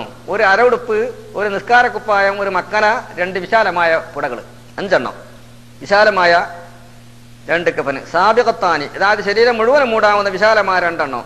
പിന്നെ അരയിൽ നിന്ന് കീഴ്പോട്ടെടുക്കുന്ന ഒരു അരടുപ്പ്, ഒരു പാവാട, പിന്നെ ഒരു മക്കന. എത്രയായി? നിസ്കാര കുപ്പായം. എത്രയായി? 5 അതാണ് ഏറ്റവും പൂർണ്ണമായത്. പിന്നെ അതോടുകൂടെ വെള്ള വസ്ത്രത്തിലാവാൻ പറ്റുമെങ്കിൽ അതിപ്പോ നിർബന്ധമായ കാര്യമൊന്നുമല്ല, പറ്റുമെങ്കിൽ ഏറ്റവും നല്ലതാണ്. കുഫിന റസൂലുള്ളാഹി സ്വല്ലല്ലാഹു അലൈഹി വസല്ലമ ബി ദലാത്തി അസ്വാബിൻ. ആയിഷ റളിയല്ലാഹു അൻഹയുള്ള റിപ്പോർട്ടാണ്. ബേലൻ, വെള്ള വസ്ത്രത്തിലായിരുന്നു. അതാണായാലും പെണ്ണായാലും വെള്ള വസ്ത്രമാണ് ഏറ്റവും നല്ലത്. അതിനെ അവരെ കഫൻ ചെയ്യുക. ഇതൊക്കെ ഫർള് കിഫായ കാര്യങ്ങളാണ്. ഇതൊക്കെ യാത്രയിൽ പല ആളുകൾക്കും സംഭവിക്കാറുണ്ട്. ഗൾഫിൽ നിന്ന് പോകുന്നവർക്കും എല്ലാവർക്കും സംഭവിക്കുന്നുണ്ട്. റബ്ബ് സുബ്ഹാനഹു വ തആല അങ്ങനത്തെ ഒരു പരീക്ഷണ ഘട്ടത്തിൽ നിന്ന് എല്ലാ ആളുകളെയും കാത്തുരക്ഷിക്കുമാറാവട്ടെ. സംഗതി മക്കയിലും മദീനത്തൊക്കെ വെച്ച് മരിക്കുക എന്ന് പറയുന്ന സംഗതിയൊക്കെ വളരെ ഉഷാറായ സംഗതിയാണ്. ഹദീസിലൊക്കെ വന്നിട്ടുണ്ട്. ആഖിറത്തിൽ അല്ലാഹു തആല ആമിനീങ്ങൾ, അതായത് അദാബിനെ തൊട്ട് പേടിയില്ലാതെ വിശ്വസ്തന്മാരുടെ കൂട്ടത്തിൽ ഹാജരാക്കപ്പെടുന്നു പറഞ്ഞാൽ തന്നെ മരിക്കുക എന്നുള്ള കാര്യം ചിന്തിക്കാൻ അവിടുന്ന് ഏതാനും കഴിയില്ല. ഇവിടുന്ന് തന്നെ ചിന്ത ചെയ്യാത്ത ആളെ പിന്നെ അവിടുന്ന് ചിന്തിക്കോ? എന്താണോ സ്ത്രീകൾക്ക് കേസറ്റ് വന്നാക്കും, സ്ത്രീകൾക്ക് മയ്യത്ത് നിസ്കാരം നിർവഹിക്കാമോ? അതുകൊണ്ട് മാത്രം ഫർള് വീടുമോ? അതെ, അതിൽ ശരിയാ, പറയാനുള്ളത് തന്നെ. ഇനി ഈ കഫൻ ചെയ്തതിന്റെ ശേഷമായി നമ്മൾ എന്ത് ചെയ്യുക? നിസ്കരിക്കുക. കഫൻ ചെയ്യുന്നതിന്റെ മുമ്പ് നിസ്കരിക്കുക, കഫൻ ചെയ്തതിന് ശേഷമാണ് ഇതിന്റെ പൂർണ്ണത. അതേ സമയത്ത് കുളിപ്പിക്കുന്നതിന്റെ മുമ്പ് നിസ്കാരമില്ല. മയ്യത്ത് നിസ്കാരത്തിന്റെ ചെറുത്തിൽപ്പെട്ടതാണ് ആ മയ്യത്തിന് കുളി മുമ്പുണ്ടാവണമെന്ന്. ഒരു മയ്യത്തിനെ കുളിപ്പിക്കാൻ കഴിയാത്ത രൂപത്തിലാണെങ്കിൽ, ആ തയമ്മം ചെയ്യാനും പറ്റാത്ത രൂപത്തിലാണ്, നിസ്കരിക്കേണ്ടതില്ല എന്ന് പോലും മഹാന്മാരായ ആളുകൾ പറഞ്ഞു. അപ്പൊ അത്രയും വലിയൊരു ഗൗരവമുള്ളൊരു സംഗതിയാണത് കുളിപ്പിക്കുക എന്നുള്ളത്. നമ്മളിപ്പോ നാട്ടിൽ എന്ത് ചെയ്തവരെ മരിച്ചു എന്നുള്ളതായിരിക്കുന്ന വിവരം അറിഞ്ഞു. നാട്ടിൽ മരിച്ചിട്ട് മയ്യത്തെടുക്കുന്നത് നമ്മൾ ഇവിടെ നിസ്കാരമൊക്കെ സംഘടിപ്പിച്ചിട്ടുണ്ട്. നമ്മളെ നിസ്കാരം കഴിഞ്ഞതിന് ശേഷമേ അവിടെ കുളിപ്പിക്കാൻ മയ്യത്തെടുക്കുള്ളൂ എന്ന കാര്യം ചിന്തിച്ചില്ല എങ്കിൽ ചിലപ്പോൾ നമ്മൾ എന്താ വേണ്ടി വരും? കുളിപ്പിക്കുന്നതിന് മുമ്പ് മയ്യത്ത് നിസ്കരിച്ചു ആ നിസ്കാരം സഹിയാവില്ല. അതുകൊണ്ട് അത് ശ്രദ്ധിക്കേണ്ടതാവുന്നു. അപ്പൊ മയ്യത്ത് നമസ്കാരം, ആ മയ്യത്ത് നമസ്കാരത്തിന് പുരുഷന്മാരെ കൊണ്ടാണ് ഫർള് വീടുന്നത്. പുരുഷൻ എന്ന് പറഞ്ഞതിൽ നിന്ന് പ്രായപൂർത്തിയാവാത്ത ഒരു മുമയ്യിസായ കുട്ടി നിസ്കരിച്ചാലും ഫർള് വീടുന്നതാണ്. 7 വയസ്സിന്റെ ശേഷമുള്ളതായ ഒരു കുഞ്ഞ് നിസ്കരിച്ചാലും. ഇവിടെ ചോദ്യം എന്താ ചോദ്യം? സ്ത്രീകൾക്ക് മയ്യത്ത് നമസ്കാരം നിർവഹിക്കാമോ? നിർവഹിക്കൽ ജായിസാണ്, സുന്നത്തല്ല. ജായിസാണ്, നിസ്കരിക്കാം. ആ പെണ്ണുങ്ങൾ നിസ്കരിച്ചാൽ ഫർള് വിടുമോ? ഫർള് വിടുകയില്ല. പെണ്ണുങ്ങൾ നിസ്കരിച്ചാൽ ഫർള് വിടുകയില്ല. ഇപ്പൊ നാട്ടിലൊക്കെ ഒരു പുതിയ പരിഷ്കാര സമ്പ്രദായമൊക്കെ തുടങ്ങി. ആരാണ് പാസ്സാക്കിയെന്ന് അറിയില്ല. പെണ്ണുങ്ങളെ ശരിയാക്കി നിർത്തുക നിസ്കരിക്കാൻ. എന്നെ പെണ്ണുങ്ങളും അല്ലാത്തവരൊക്കെ മഹലൂത്തായിട്ട്. ഞാൻ ഈ പറയുമ്പോൾ എന്നോട് ഗൗരവം ചിന്തിക്കുന്നതിന് മുമ്പ് ഇതിനെ കുറിച്ച് അറിയാവുന്ന വേറെ ഒരാളോട് നിങ്ങൾ ചോദിക്കട്ടെ. എന്നോട് ദേഷ്യം പിടിക്കുന്നതിന് മുമ്പായിട്ട്. പിന്നെ ആരാ ഇയാള് നമ്മുടെ നാട്ടിലൊക്കെ നടക്കുന്ന ഒരു പണി പെട്ടെന്ന് ഇങ്ങോട്ട് കർശനമായി എതിർക്കാമെന്നൊക്കെ ചോദിക്കുന്നത്? അതിങ്ങനെ മനസ്സിൽ സംസാരിച്ചിട്ട് നിങ്ങൾ എന്ത് ചെയ്യുക? ആ വിഷയം പുറത്തൊക്കെ ഒന്ന് അന്വേഷിക്കും. പിന്നെ സ്ത്രീകൾ മാത്രം ഇതിനു വേണ്ടി ഒരുങ്ങി തയ്യാറാകും. ജായിസായ ഒരു പണിക്ക് വേണ്ടിയിട്ട് മഹാന്മാരായിരിക്കുന്ന ആളുകൾ അവരെ ചരിത്രങ്ങളിലോ ഹദീസുകളിലോ ഒന്നും പെണ്ണുങ്ങളെ നിസ്കരിക്കാൻ വേണ്ടി ഷെഡിയാക്കിയെന്നോ, നബി സല്ലല്ലാഹു അലൈഹി വസല്ലമയുടെ കാലത്ത് അങ്ങനെ പെണ്ണുങ്ങളെ നിസ്കരിക്കാൻ വേണ്ടി ഒരു പ്രവർത്തനങ്ങൾക്ക് റസൂലുള്ളാഹി നേതൃത്വം കൊടുത്തതായിട്ട് ആരും പറയുന്നത് കേട്ടിട്ടില്ല, കണ്ടിട്ടില്ല. ആരംഭിച്ച് എവിടെ കണ്ടു എന്നാണ് എന്നോട് ചോദിക്കുക. ഞാനധികം സ്ഥലത്ത് കണ്ടിട്ടില്ല. ഞാൻ ഇപ്പൊ നിങ്ങളെ പോലത്തെ കുറെ ആളെന്നെ ഇടക്കിടക്ക് കാണുന്നില്ല. എന്ത് കാണാൻ നമ്മളൊക്കെ? അപ്പൊ അതുകൊണ്ട് ഫർള് വിടുകയില്ല. നിസ്കരിക്കാം എന്ന് പറഞ്ഞതുകൊണ്ട് നിസ്കരിക്കൊണ്ട് കുഴപ്പമൊന്നുമില്ല. ചിലപ്പോൾ ആ പെണ്ണുങ്ങളിൽപ്പെട്ട നല്ല സാലിഹത്തായ പെണ്ണുങ്ങളൊക്കെ ഉണ്ടാവും. അവർ ദ്വാരനാല് മയ്യത്ത് നിസ്കാരം എന്ന് പറഞ്ഞാൽ സാധാരണ റുക്കൂഴ്, സുജൂദ്, പിന്നെ അത്തഹിയാത്തൊന്നും അതിലില്ലല്ലോ. അതിൽ പ്രധാനപ്പെട്ടതായ ദുആ അല്ലേ. അപ്പൊ ആ ദുആ കൊണ്ട് ചിലപ്പോൾ രക്ഷപ്പെട്ട് കിട്ടാൻ സാധ്യതയുണ്ട്. അതുകൊണ്ട് അത് ജായിസാണ്. ഒരു ജായിസാ ഒരു കാര്യത്തിന്റെ പിന്നിൽ വല്ല തെറ്റുകുറ്റങ്ങൾ സംഭവിക്കുമോ? അത് നമ്മൾ ശ്രദ്ധിക്കണം. പിന്നെ ചിലയിടത്തൊക്കെ ആദ്യമായിട്ട് പെണ്ണുങ്ങൾ നിസ്കരിക്കട്ടെ, പള്ളിക്കൊന്നും പോരാൻ പറ്റാത്ത വീടുകളാണല്ലോ നമ്മുടെയൊക്കെ വീടുകൾ. പള്ളിക്ക് ഒരു വലിയ പെണ്ണുങ്ങൾ ഒരു ഭാഗത്ത് വന്ന് മുമ്പിൽ പെണ്ണുങ്ങൾ വോട്ട് ചെയ്തിട്ട് പള്ളിയിൽ നിസ്കരിക്കുക അങ്ങനെയും വെക്കാൻ നമുക്ക് പറ്റില്ലല്ലോ. അപ്പൊ അതുകൊണ്ട് പെണ്ണുങ്ങൾ നിസ്കരിക്കട്ടെ എന്ന് വെച്ചാൽ തീരെ പറ്റുകയില്ല. അപ്പൊ ഈ ജമാഅത്തൊക്കെ പിന്നെ അവിടെ നിന്ന് പോവുകയാണ്. അതുകൊണ്ട് ഒരാണെങ്കിലും നിസ്കരിച്ചതിന്റെ ശേഷമാണ് പെണ്ണുങ്ങൾക്ക് അതിന് സൗകര്യങ്ങൾ കൊടുക്കുന്ന ആളുകൾ കൊടുക്കേണ്ടത്. അതും വളരെ ശ്രദ്ധയോട് കൂടാവുക. അത് വലിയൊരു നല്ല സംഗതിയാണ് വിചാരിച്ച് അതിന് വേണ്ടി കെട്ടി പറയേണ്ട ആവശ്യം അതിലില്ല. പിന്നെ രണ്ടാമതൊരു ചോദ്യം, ഫറള് ഐന് ഫറള് കിഫായി തമ്മിലുള്ള വ്യത്യാസം എന്താണ്? ഫറള് ഐന് എന്ന് പറഞ്ഞാല് ഓരോ വ്യക്തികളും ചെയ്തു തീർക്കൽ നിർബന്ധമായ ഒരു കാര്യം, വേറൊരാൾ പകരം ചെയ്താൽ പറ്റുകയില്ല. നിസ്കാരം, ഫറള് നിസ്കാരങ്ങൾ, സാധാരണ പഞ്ചവത്തുള്ള നിസ്കാരങ്ങൾ, അത് അവർ തന്നെ ചെയ്യേണ്ടതാകുന്നു. ഞാൻ മുമ്പ് പറഞ്ഞിട്ടുണ്ട്, ഫറള് ഐൻ എന്ന് പറഞ്ഞാൽ ശറയ്യായ ഫറള് ഐനുണ്ട്, പിന്നെ നമ്മുടെ ബദനിയായ ഫറള് ഐനുണ്ട്. മലമൂത്ര വിസർജനം, അതുപോലെ രോഗങ്ങള്, ഭക്ഷണം കഴിക്കുക, ഇതൊക്കെ ഫറള് ഐനാണ്. വിശക്കുന്ന സമയത്ത് ഭക്ഷണം കഴിക്കാൻ വേണ്ടി വേറെ ആൾ കഴിച്ചാൽ ഭക്ഷണം മാറുമോ? പറ്റുകയില്ലല്ലോ, നമ്മൾ തന്നെ അയക്കണ്ടേ. ബാത്റൂമിൽ പോകാൻ മുട്ടുന്നുണ്ട്, എനിക്ക് പോകാൻ ഭയങ്കര തണുപ്പ്, ഓ വാ ഈ വീട്ടിൽ മൂത്രം ഒഴിച്ചെന്നാ പറ്റുമോ സംഗതി? അതൊരു ഫർളൈൻ തന്നെ, അവനാൻ തന്നെ പോണം. അതേ സമയത്ത് ശർഈയായിരിക്കുന്ന ഫർള് അയിന് എന്ന് പറഞ്ഞാൽ നമ്മുടെ നമസ്കാരം പോലെ നമ്മൾ തന്നെ ആ കാര്യങ്ങൾ ചെയ്തേ പറ്റുകയുള്ളൂ. ഫർള് കിഫായി എന്ന് പറഞ്ഞാല് ഈ നിർവഹിക്കപ്പെടേണ്ട കാര്യം അറിഞ്ഞ മുസ്ലിമീങ്ങളിൽ പെട്ടതായിരിക്കുന്ന ആരെങ്കിലും ഒരാൾ ചെയ്താൽ എല്ലാവരും കുറ്റത്തിൽ നിന്ന് ഒഴിവായി. എല്ലാവരും ചെയ്താൽ എല്ലാവർക്കും പ്രതിഫലം കിട്ടി. പക്ഷെ ഒരാൾ പ്രവർത്തിച്ചത് കൊണ്ട് എല്ലാവരും എന്ത് ചെയ്തു? ആ കടപ്പാടിൽ നിന്ന് രക്ഷപ്പെട്ടു. അറിഞ്ഞ ആളുകൾക്കേ ബാധിക്കുന്നുള്ളൂ, മയ്യത്ത് നിസ്കാരം പോലെ. പിന്നെ അതാണ് തമ്മിലുള്ള വ്യത്യാസങ്ങൾ. മൂന്നാമത്തെ ചോദ്യം, സ്ത്രീകളുടെ മുടിയുടെ കെട്ടിന്റെ താഴ്ഭാഗത്ത് നിന്ന് മുടി അല്പം വെളിവായാൽ നിസ്കാരത്തിന് കുഴപ്പമുണ്ടോ? ഓ എത്ര കെട്ടിമറിഞ്ഞിട്ടാ. സ്ത്രീകളുടെ മുടിയുടെ കെട്ടിന്റെ താഴ്ഭാഗത്തിൽ നിന്ന് മുടി അല്പം വെളിവായാൽ നിസ്കാരത്തിന് കുഴപ്പമുണ്ടോ? അങ്ങനെ നിർവഹിച്ചാൽ ഹജ്ജ് തന്നെ ശരിയാകില്ലെന്ന് പറയുന്നതിൽ വല്ല ശരിയുമുണ്ടോ? അറിയില്ല. സ്ത്രീകളുടെ സമയം പോകണേ. സ്ത്രീകളുടെ നിസ്കാരത്തില് രോമം വെളിവാകുക, അവരുടെ ശരീരം മുഴുവനും ഔറത്താണ്. ഗൈറൽ വജ്ഹി വൽ കഫൈനി, മുഖം മുൻകൈ ഒഴിച്ചുള്ളത് മുഴുവനും ഔറത്താണ് എന്ന് പറയുമ്പോ വലവ് ഷഅറത്തൻ ഔറത്താണ്, മുടി ഔറത്താണ്. അപ്പോ അവരുടെ രോമത്തിന്റെ ഏത് ഭാഗങ്ങൾ, മുടിയാവട്ടെ അല്ലെങ്കിൽ തൊലിയാവട്ടെ നഖമാവട്ടെ, എപ്പോ നിസ്കാരത്തിൽ അത് വെളിവായാൽ എത്രത്തോളം സുജൂദിന്റെ സമയത്ത് കാല് മുഴുവനും മൂടിയില്ല, നിസ്കാരക്കുപ്പായത്തിന്റെയോ പർദയുടെയോ ബുർഖയുടെയോ തെല്ലുകൊണ്ട് കാല് മുഴുവനും മൂടിയില്ല എങ്കിൽ നിസ്കാരം സഹിയാവുകയില്ല. വളരെ ഗൗരവമായി ശ്രദ്ധിക്കണം. സ്ത്രീകളുടെ തലയുടെ കെട്ടിന്റെ മുടിയുടെ ഉള്ളിൽ നിന്നൊരു മുടി ഒളിവായാൽ തന്നെ നിസ്കാരം അമൽ പൂർത്തിയാവുകയില്ല. നിസ്കാരം എന്നതിന്റെ ആ അളമത്ത് കണ്ടോ, അത്ര വലിയ അളമത്തുള്ള ഒരു അമൽ നിങ്ങൾ കാത്തു സൂക്ഷിക്കണം എന്നാ അതിന്റെ ഗുണങ്ങളെ നമ്മളായിട്ട് പറഞ്ഞില്ലേ. അല്ലാതെ നിങ്ങളെ ബുദ്ധിമുട്ടിക്കാൻ വേണ്ടി പറയുന്നതല്ല. ഓ ആരെ കൊണ്ട് കഴിയാറാ, അങ്ങനെയൊക്കെ മതി എന്ന് വെക്കാനല്ല. ആ വിഷയം വളരെ ഗൗരവമുള്ളത് നമ്മൾ സൂക്ഷിച്ചാൽ ഏറ്റവും വലിയതായിരിക്കുന്ന അള്ളാഹുവിന്റെ പ്രീതിയും അവന്റെ വിശാലതയൊക്കെ നമുക്ക് ലഭിക്കാൻ വേണ്ടിയാ വളരെ അങ്ങനെ ചെയ്യുന്ന പെണ്ണുങ്ങളുടെ ശ്രദ്ധിക്കണം. മക്കനൊക്കെ വിട്ടാൽ സൈഡിൽ നിന്നൊക്കെ ചിലപ്പോ രോമങ്ങളൊക്കെ ഒളിവാകും മക്കനെ ലൂസായി കഴിഞ്ഞാല്. അതുകൊണ്ട് അതൊക്കെ വളരെ ശ്രദ്ധയോടുകൂടെ ആവണം. ഹജ്ജിന്റെ സമയത്ത് തവാഫിലാണ് ഇത് ശ്രദ്ധിക്കാനുള്ളത്. തവാഫിന്റെ വേളയില് ഇമാം നബവി റളിയല്ലാഹു അൻഹു പറഞ്ഞത് തന്നെ വലൗ ലഹറത്ത് ശഅറത്തും മിൻ ശഅരി റസിഹാ ഔ ളുഫറും മിൻ ലഫരി റിജ്ലിഹാ, ഒരു പെണ്ണിന്റെ ഷോക്സ് ധരിച്ചാൽ അതിന്റെ ഉള്ളിൽ ഒരു നഖത്തിന്റെ തുമ്പ് വെളിവായി, അല്ലെങ്കിൽ ഒരു രോമം അവളുടേതായിരിക്കുന്ന മക്കന്റെ ഉള്ളിലൂടെ തലയിൽ നിന്ന് വെളിവായാൽ ലാ യസ്ഹു തവാഫുഹാ, അവളുടെ തവാഫ് സഹിയല്ല.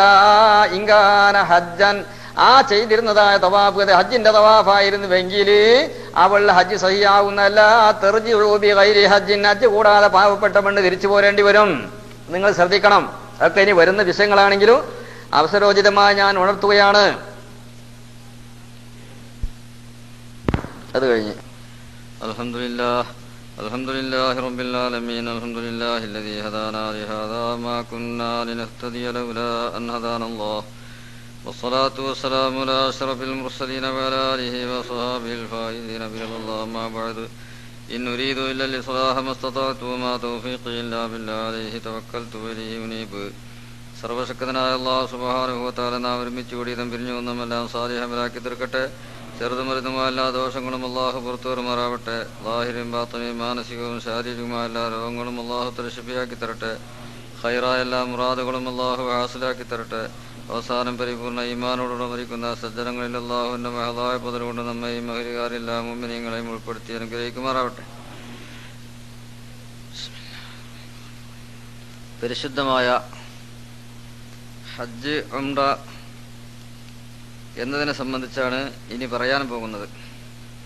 അതിൻ്റെ മുമ്പായി മഹാനായ ഇമാം നബവി റളിയല്ലാഹു തആല അൻഹു തങ്ങൾ ഹജ്ജ് ഉംറ മഖബൂല് മബ്റൂറാവുക എന്നീ രണ്ട് കാര്യത്തിന് പ്രാഥമികമായി ശ്രദ്ധിച്ചിരിക്കേണ്ട ഏകദേശം 29ഓളം വരുന്ന മര്യാദകളെക്കുറിച്ച് പറഞ്ഞതിൽ നിന്ന് ഏതാനും കാര്യങ്ങളെല്ലാം നമ്മൾ ഇവിടെ പ്രതിപാദിച്ചു. അതോടുകൂടി അവസാനമായി അദ്ദേഹം പറയുകയാണ് വമിമ്മാ യതഅക്കദുൽ വസിയ്യതു ബിഹി അന്നഹു യംബഗി അൻ യഹ്രിസ അലാ ഫീലിൽ മഅറൂഫി ഫീ തരീഖിഹി വയസ്ഖിൽ മാ ഇൻദൽ ഹാജത്തി ഇലൈഹി ഇദാ അംകനഹു. നേരത്തെ പറഞ്ഞതിൽ ഉൾപ്പെട്ടതായതോടുകൂടെ അദ്ദേഹം പ്രത്യേകമായി പറയുന്നു മിമ്മാ യതഅക്കദുൽ വസിയ്യതു ബിഹി, വസിയത്ത് ചെയ്യൽ വളരെയധികം പ്രബലമായ കാര്യമാകുന്നു. വസിയത്ത് ചെയ്യുക എന്നുള്ളതും പറഞ്ഞേൽപ്പിക്കുക എന്നുള്ളതും കൂടി അർത്ഥത്തിൽ ഒന്നാണെങ്കിലും ഗൗരവത്തിൽ മാറ്റങ്ങളുണ്ട്. മിമ്മാ യതഅക്കദു ബിഹിൽ വസിയ്യ, അതുകൊണ്ടൊരു വസിയത്ത് സാധാരണ നമ്മളൊക്കെ പറയാറുണ്ട്, ബാപ്പ മരിക്കുമ്പോൾ എന്നോടൊരു വസിയത്തുണ്ട്, ഉമ്മാക്ക് എന്നോടൊരു വസിയത്തുണ്ട്, അല്ലെങ്കിൽ എൻ്റെ ജ്യേഷ്ഠനോ അനുജനോ സുഹൃത്തിനോ എന്നോടൊരു വസിയത്തുണ്ട് എന്ന് പറഞ്ഞാൽ അത് ഞാൻ ശ്രദ്ധിച്ചേ പറ്റുകയുള്ളൂ, അതല്ലെങ്കിൽ അതെനിക്ക് ഒരു മോശമാണ്, എനിക്കതൊരു ബർക്കത്ത് കുറവാണ് എന്നാണ് ഇതിൻ്റെ അർത്ഥം. നാം പറയുന്ന ഉദ്ദേശം അതാണ്. അതേ സമയത്ത് ബാപ്പ മരിക്കുമ്പോൾ എന്നോട് പറഞ്ഞേൽപ്പിച്ചു എന്ന് പറയുന്നതിന് പകരമായി ഇവൻ ഉപയോഗിക്കുന്ന പദം വസിയത്ത് എന്നാകുന്നു. അതുപോലെ എല്ലാം പറഞ്ഞു ലാസ്റ്റില് ആ പറഞ്ഞതിൽപ്പെട്ട തന്നെ വീണ്ടും അതാ ഇമാം നബി റളിയല്ലാഹു അൻഹു പറയുന്നു മിമ്മാ യതഅക്കദു ബിഹിൽ വസിയ്യത്തു അന്നഹു യംബഗി അൻ യഹ്രിസ അലാ ഫീലിൽ മഅറൂഫി ഫീ തരീഖിഹി. ഹജ്ജിന് പോകുന്ന ആള് പെണ്ണുങ്ങൾ പ്രത്യേകമായി ഒന്നുകൂടി അവർ ശ്രദ്ധിക്കട്ടെ, അവരുടെ യാത്രവേളയിൽ അവർ നല്ലതല്ലാതെ ചെയ്യരുത്. നല്ലത് തന്നെ ചെയ്യണമെന്നാ ഇതുവരെ പറഞ്ഞത്, വീണ്ടും പറയുകയാണ് നല്ലതല്ലാതെ ചെയ്യരുത്. അതായത് ചീത്ത വരുന്നത് വളരെ ശ്രദ്ധിച്ചിരിക്കണേ. പറഞ്ഞതന്നെ പറഞ്ഞിട്ട് പിന്നെയും അവസാനം പോകുമ്പോൾ പിന്നെയും പറയും മോനെ ഞാൻ നേരത്തെ പറഞ്ഞത് ശ്രദ്ധിക്കണേ, നീ ശ്രദ്ധിക്കണേ എന്ന് പറയും പോലെയുള്ളതായ ഒരു ഉപദേശമാകുന്നു. ഫയസ്ഖിൽ മാ ഇൻദൽ ഹാജത്തി ഇലൈഹി, ജനങ്ങൾക്ക് വെള്ള സൗകര്യങ്ങൾ ഉണ്ടാക്കാൻ പറ്റുന്ന അത്ര നീ ഉണ്ടാക്കണം. കുടിക്കുന്ന വെള്ളവും അതുപോലെ ഉപയോഗിക്കുന്ന വെള്ളങ്ങളൊക്കെ ആളുകൾക്ക് പിടിച്ച് വെള്ളമൊക്കെ കൊടുക്കുക.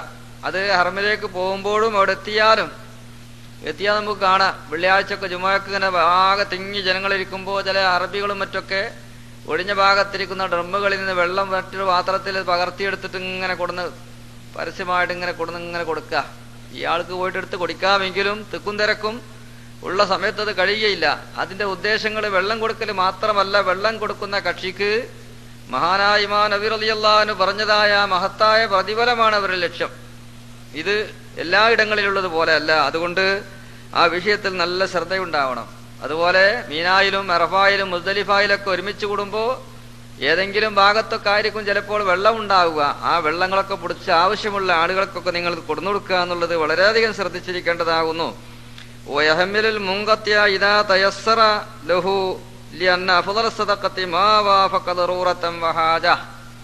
അതിന്റെ പുറമെയായി അവൻ ശ്രദ്ധിക്കണം വയഹ്മിലുൽ മുൻഖത്തിയ ഇദാ തയസ്സറ ലഹു, ആർക്കെങ്കിലും വല്ല ക്ഷീണം എത്തിയാൽ ഉടനെ ഓടിയെത്തി അവനെ സഹായിക്കുക. അവന്റെ കയ്യിൽ എന്തെങ്കിലും ഒരു ഭാണ്ഡം, ഒരു ബാഗ്, അതിലൊരു പെട്ടി, അതിന് കെട്ട്, എന്തെങ്കിലും ഒന്നും കയ്യിലുണ്ടാകും. യാത്രക്കാരന്റെ സ്വഭാവം അതാണല്ലോ, അത് എന്തെങ്കിലും ഒന്ന് കയ്യിലുണ്ടാകുമല്ലോ, ചെറിയ ഒരു ഹാൻഡ് ബാഗെങ്കിലും അവന്റെ കയ്യിലുണ്ടാകും. അപ്പൊ അതൊക്കെ അവന് ക്ഷീണത്തിന്റെ ആധിക്യത്താലോ അതല്ലെങ്കിൽ വേറെ എന്തെങ്കിലും പ്രതിബന്ധങ്ങൾ ഉണ്ടാവും. കൂടെ കുറെ കുട്ടികളുണ്ട്, കുറെ സ്ത്രീകളുണ്ട്, അവരെയും ശ്രദ്ധിക്കണം, ഈ കയ്യിലുള്ള ഭാണ്ഡം ശ്രദ്ധിക്കണം. എല്ലാതും കൂടി അവന് ബുദ്ധിമുട്ടാണെന്ന് നമ്മൾ നോക്കി മനസ്സിലാക്കിയാൽ ഉടനെ നമ്മുടെ ജ്യേഷ്ഠാനുജനെ പോലെ അല്ലെങ്കിൽ ഉമ്മബാപ്പനെ പോലെ ഓടിയെത്തിയിട്ട് എന്ത് ചെയ്യുക, അത് വാങ്ങിയിട്ട് അവനെ സഹായിക്കുക, അത് ഇവനെ സ്വീകരിക്കുക. സഹായിക്കുക എന്ന് പറഞ്ഞാൽ ആ സഹായം കൊണ്ട് അവനക്ക് ദോഷം ഉണ്ടായിത്തീരരുത്. ചിലർ സാധുദുഷ്ടന്റെ ഫലം എന്ന് പറയുന്ന അവിടെ എത്തിക്കരുത്. അതിട്ട് വാങ്ങാൻ പോയിട്ട് ഉടനെ വാങ്ങിയിട്ട് എത്തേണ്ട സ്ഥലത്ത് എത്തിയതിന്റെ ശേഷം എവിടെയെങ്കിലും ഇട്ടോട് പോവാ. വാങ്ങിയ ആളെന്ന് മൂപ്പർക്ക് അപ്പൊ ഓർമ്മ ഉണ്ടായില്ല, ശ്രദ്ധിച്ചില്ല, പിന്നെ അവിടെ ഇട്ടോട് പോയി. അപ്പൊ പിന്നെ ഈ ആളുടെ സാധനം നഷ്ടപ്പെട്ടു പോലെ. അപ്പൊ നേരത്തെ സഹായിച്ചത് എന്തായി, അത് വലിയ നാശമായി തീർന്നു. അങ്ങനെ സാധുദുഷ്ടന്റെ ഫലം ഉണ്ടാവരുത്.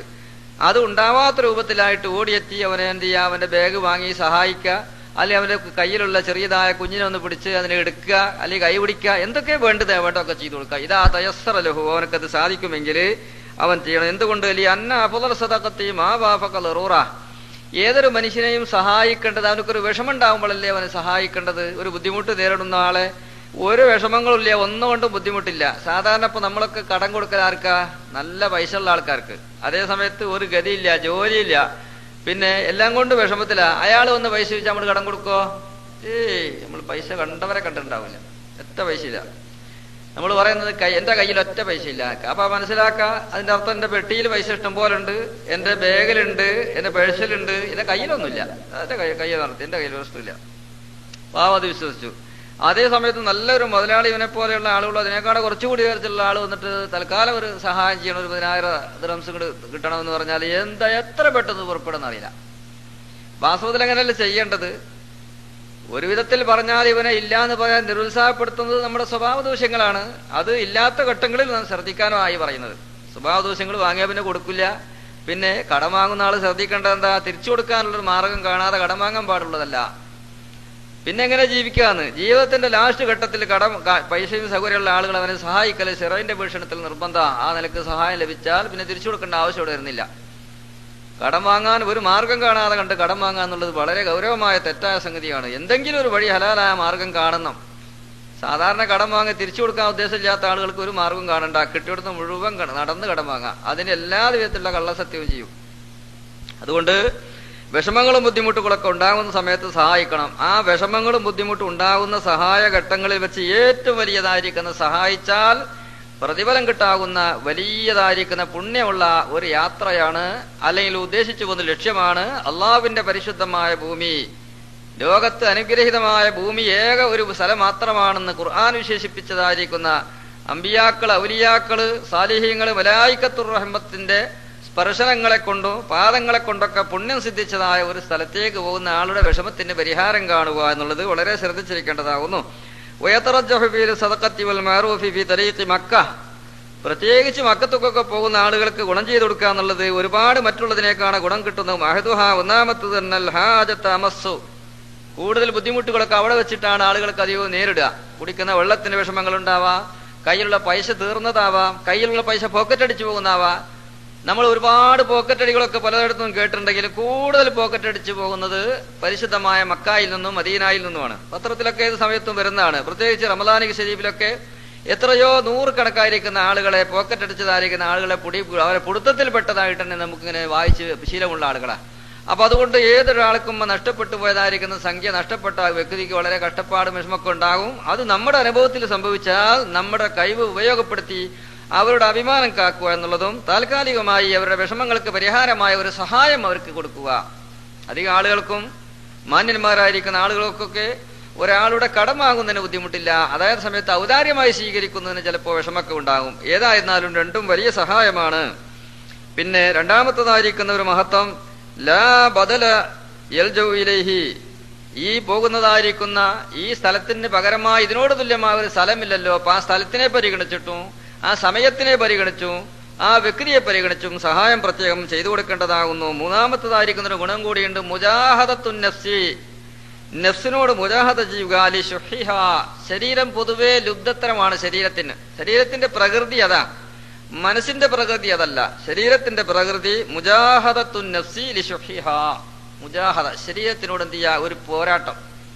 നല്ലൊരു മാർഗത്തിലേക്ക് കൊടുക്കാൻ ഉദ്ദേശിക്കുമ്പോൾ എല്ലാം പെട്ടെന്ന് നമ്മൾ വല്ല വയലുകളും പരിപാടികളും സംഭാവന പരിപാടികളും മദ്രസക്ക പള്ളിക്കൊക്കെ ഇങ്ങനെ വയലു പറയുമ്പോൾ എല്ലാവരും എന്ത് ചെയ്യുന്നതാണ്? 1000 പറയും, 10000 പറയും. അപ്പൊ ഇതിന് പെട്ടെന്ന് എന്ത് ചെയ്ത് പരിസര ബോധജാത പറഞ്ഞു പോയി 10000 റുപ്യ എന്റെ വക. അപ്പൊ അത് സ്റ്റേജിന്റെ കൂടെ വിളിച്ചു പറഞ്ഞു, ആ 10000 റുപ്യ ഇന്ന ആളുടെ വക, ഇന്ന ആചാര്യയുടെ വക, അല്ലെങ്കിൽ ഇന്ന മൊലാളുടെ വക എന്ന് പറഞ്ഞു. പറയാൻ അങ്ങോട്ട് പറഞ്ഞെങ്കിലും കൂടിയിട്ട് അവിടെ പരിപാടി എല്ലാവരും ഇവനെ ശ്രദ്ധിച്ചു. അയാൾക്ക് നമ്മൾ വിചാരിച്ചമാരൊന്നല്ല, മൂപ്പര് നല്ലൊരു സംഭാവന ചെയ്തിട്ടുണ്ടെന്നാ പറഞ്ഞെങ്കിൽ തന്നെ അത് കഴിഞ്ഞതിന് ശേഷമായിട്ട് പിന്നെ മൂപ്പർക്ക് എന്ത് ചെയ്യുന്നതാണ്? മാനസികമായ മനസ്സുമന്ത്രങ്ങൾ ഇങ്ങനെ വന്നു. അത്ര വേണ്ടിയിരുന്നില്ല, അത്ര കൊടുക്കേണ്ടിയിരുന്നില്ല. അതിപ്പോ 5-6 കാര്യമൊക്കെ നടന്നിരുന്നു. ഇനിയിപ്പോ ഈ വയലൊക്കെ പിരിഞ്ഞു പോയിട്ട് കാശിപ്പ് കൊടുക്കുന്നില്ല, എഴുതിയിട്ടുള്ളൂ. എഴുതിയെങ്കിലും കിട്ടിയ ഫലപ്പാടെ കാണിക്കുന്നത് അത്ര വലിയ ഒച്ചപ്പാടും ദോയയും പരിപാടികളും പേരും പ്രശസ്തിയും ഒക്കെ ആകെ എല്ലായിടത്തും എത്തി. വേണമെങ്കിൽ നാളെ നേരം പുലർന്ന് 8 മണിക്ക് കടയിൽ പോയി കാലുമക്കാല് കയറ്റിയിരുന്ന ആദ്യം കിട്ടുന്ന പത്രത്തിൽ കാണാം ഇയാളെ പേര്. 10000 റുപ്യകൾ സംഭാവന ചെയ്യുന്നുണ്ട് മദ്രസക്ക്.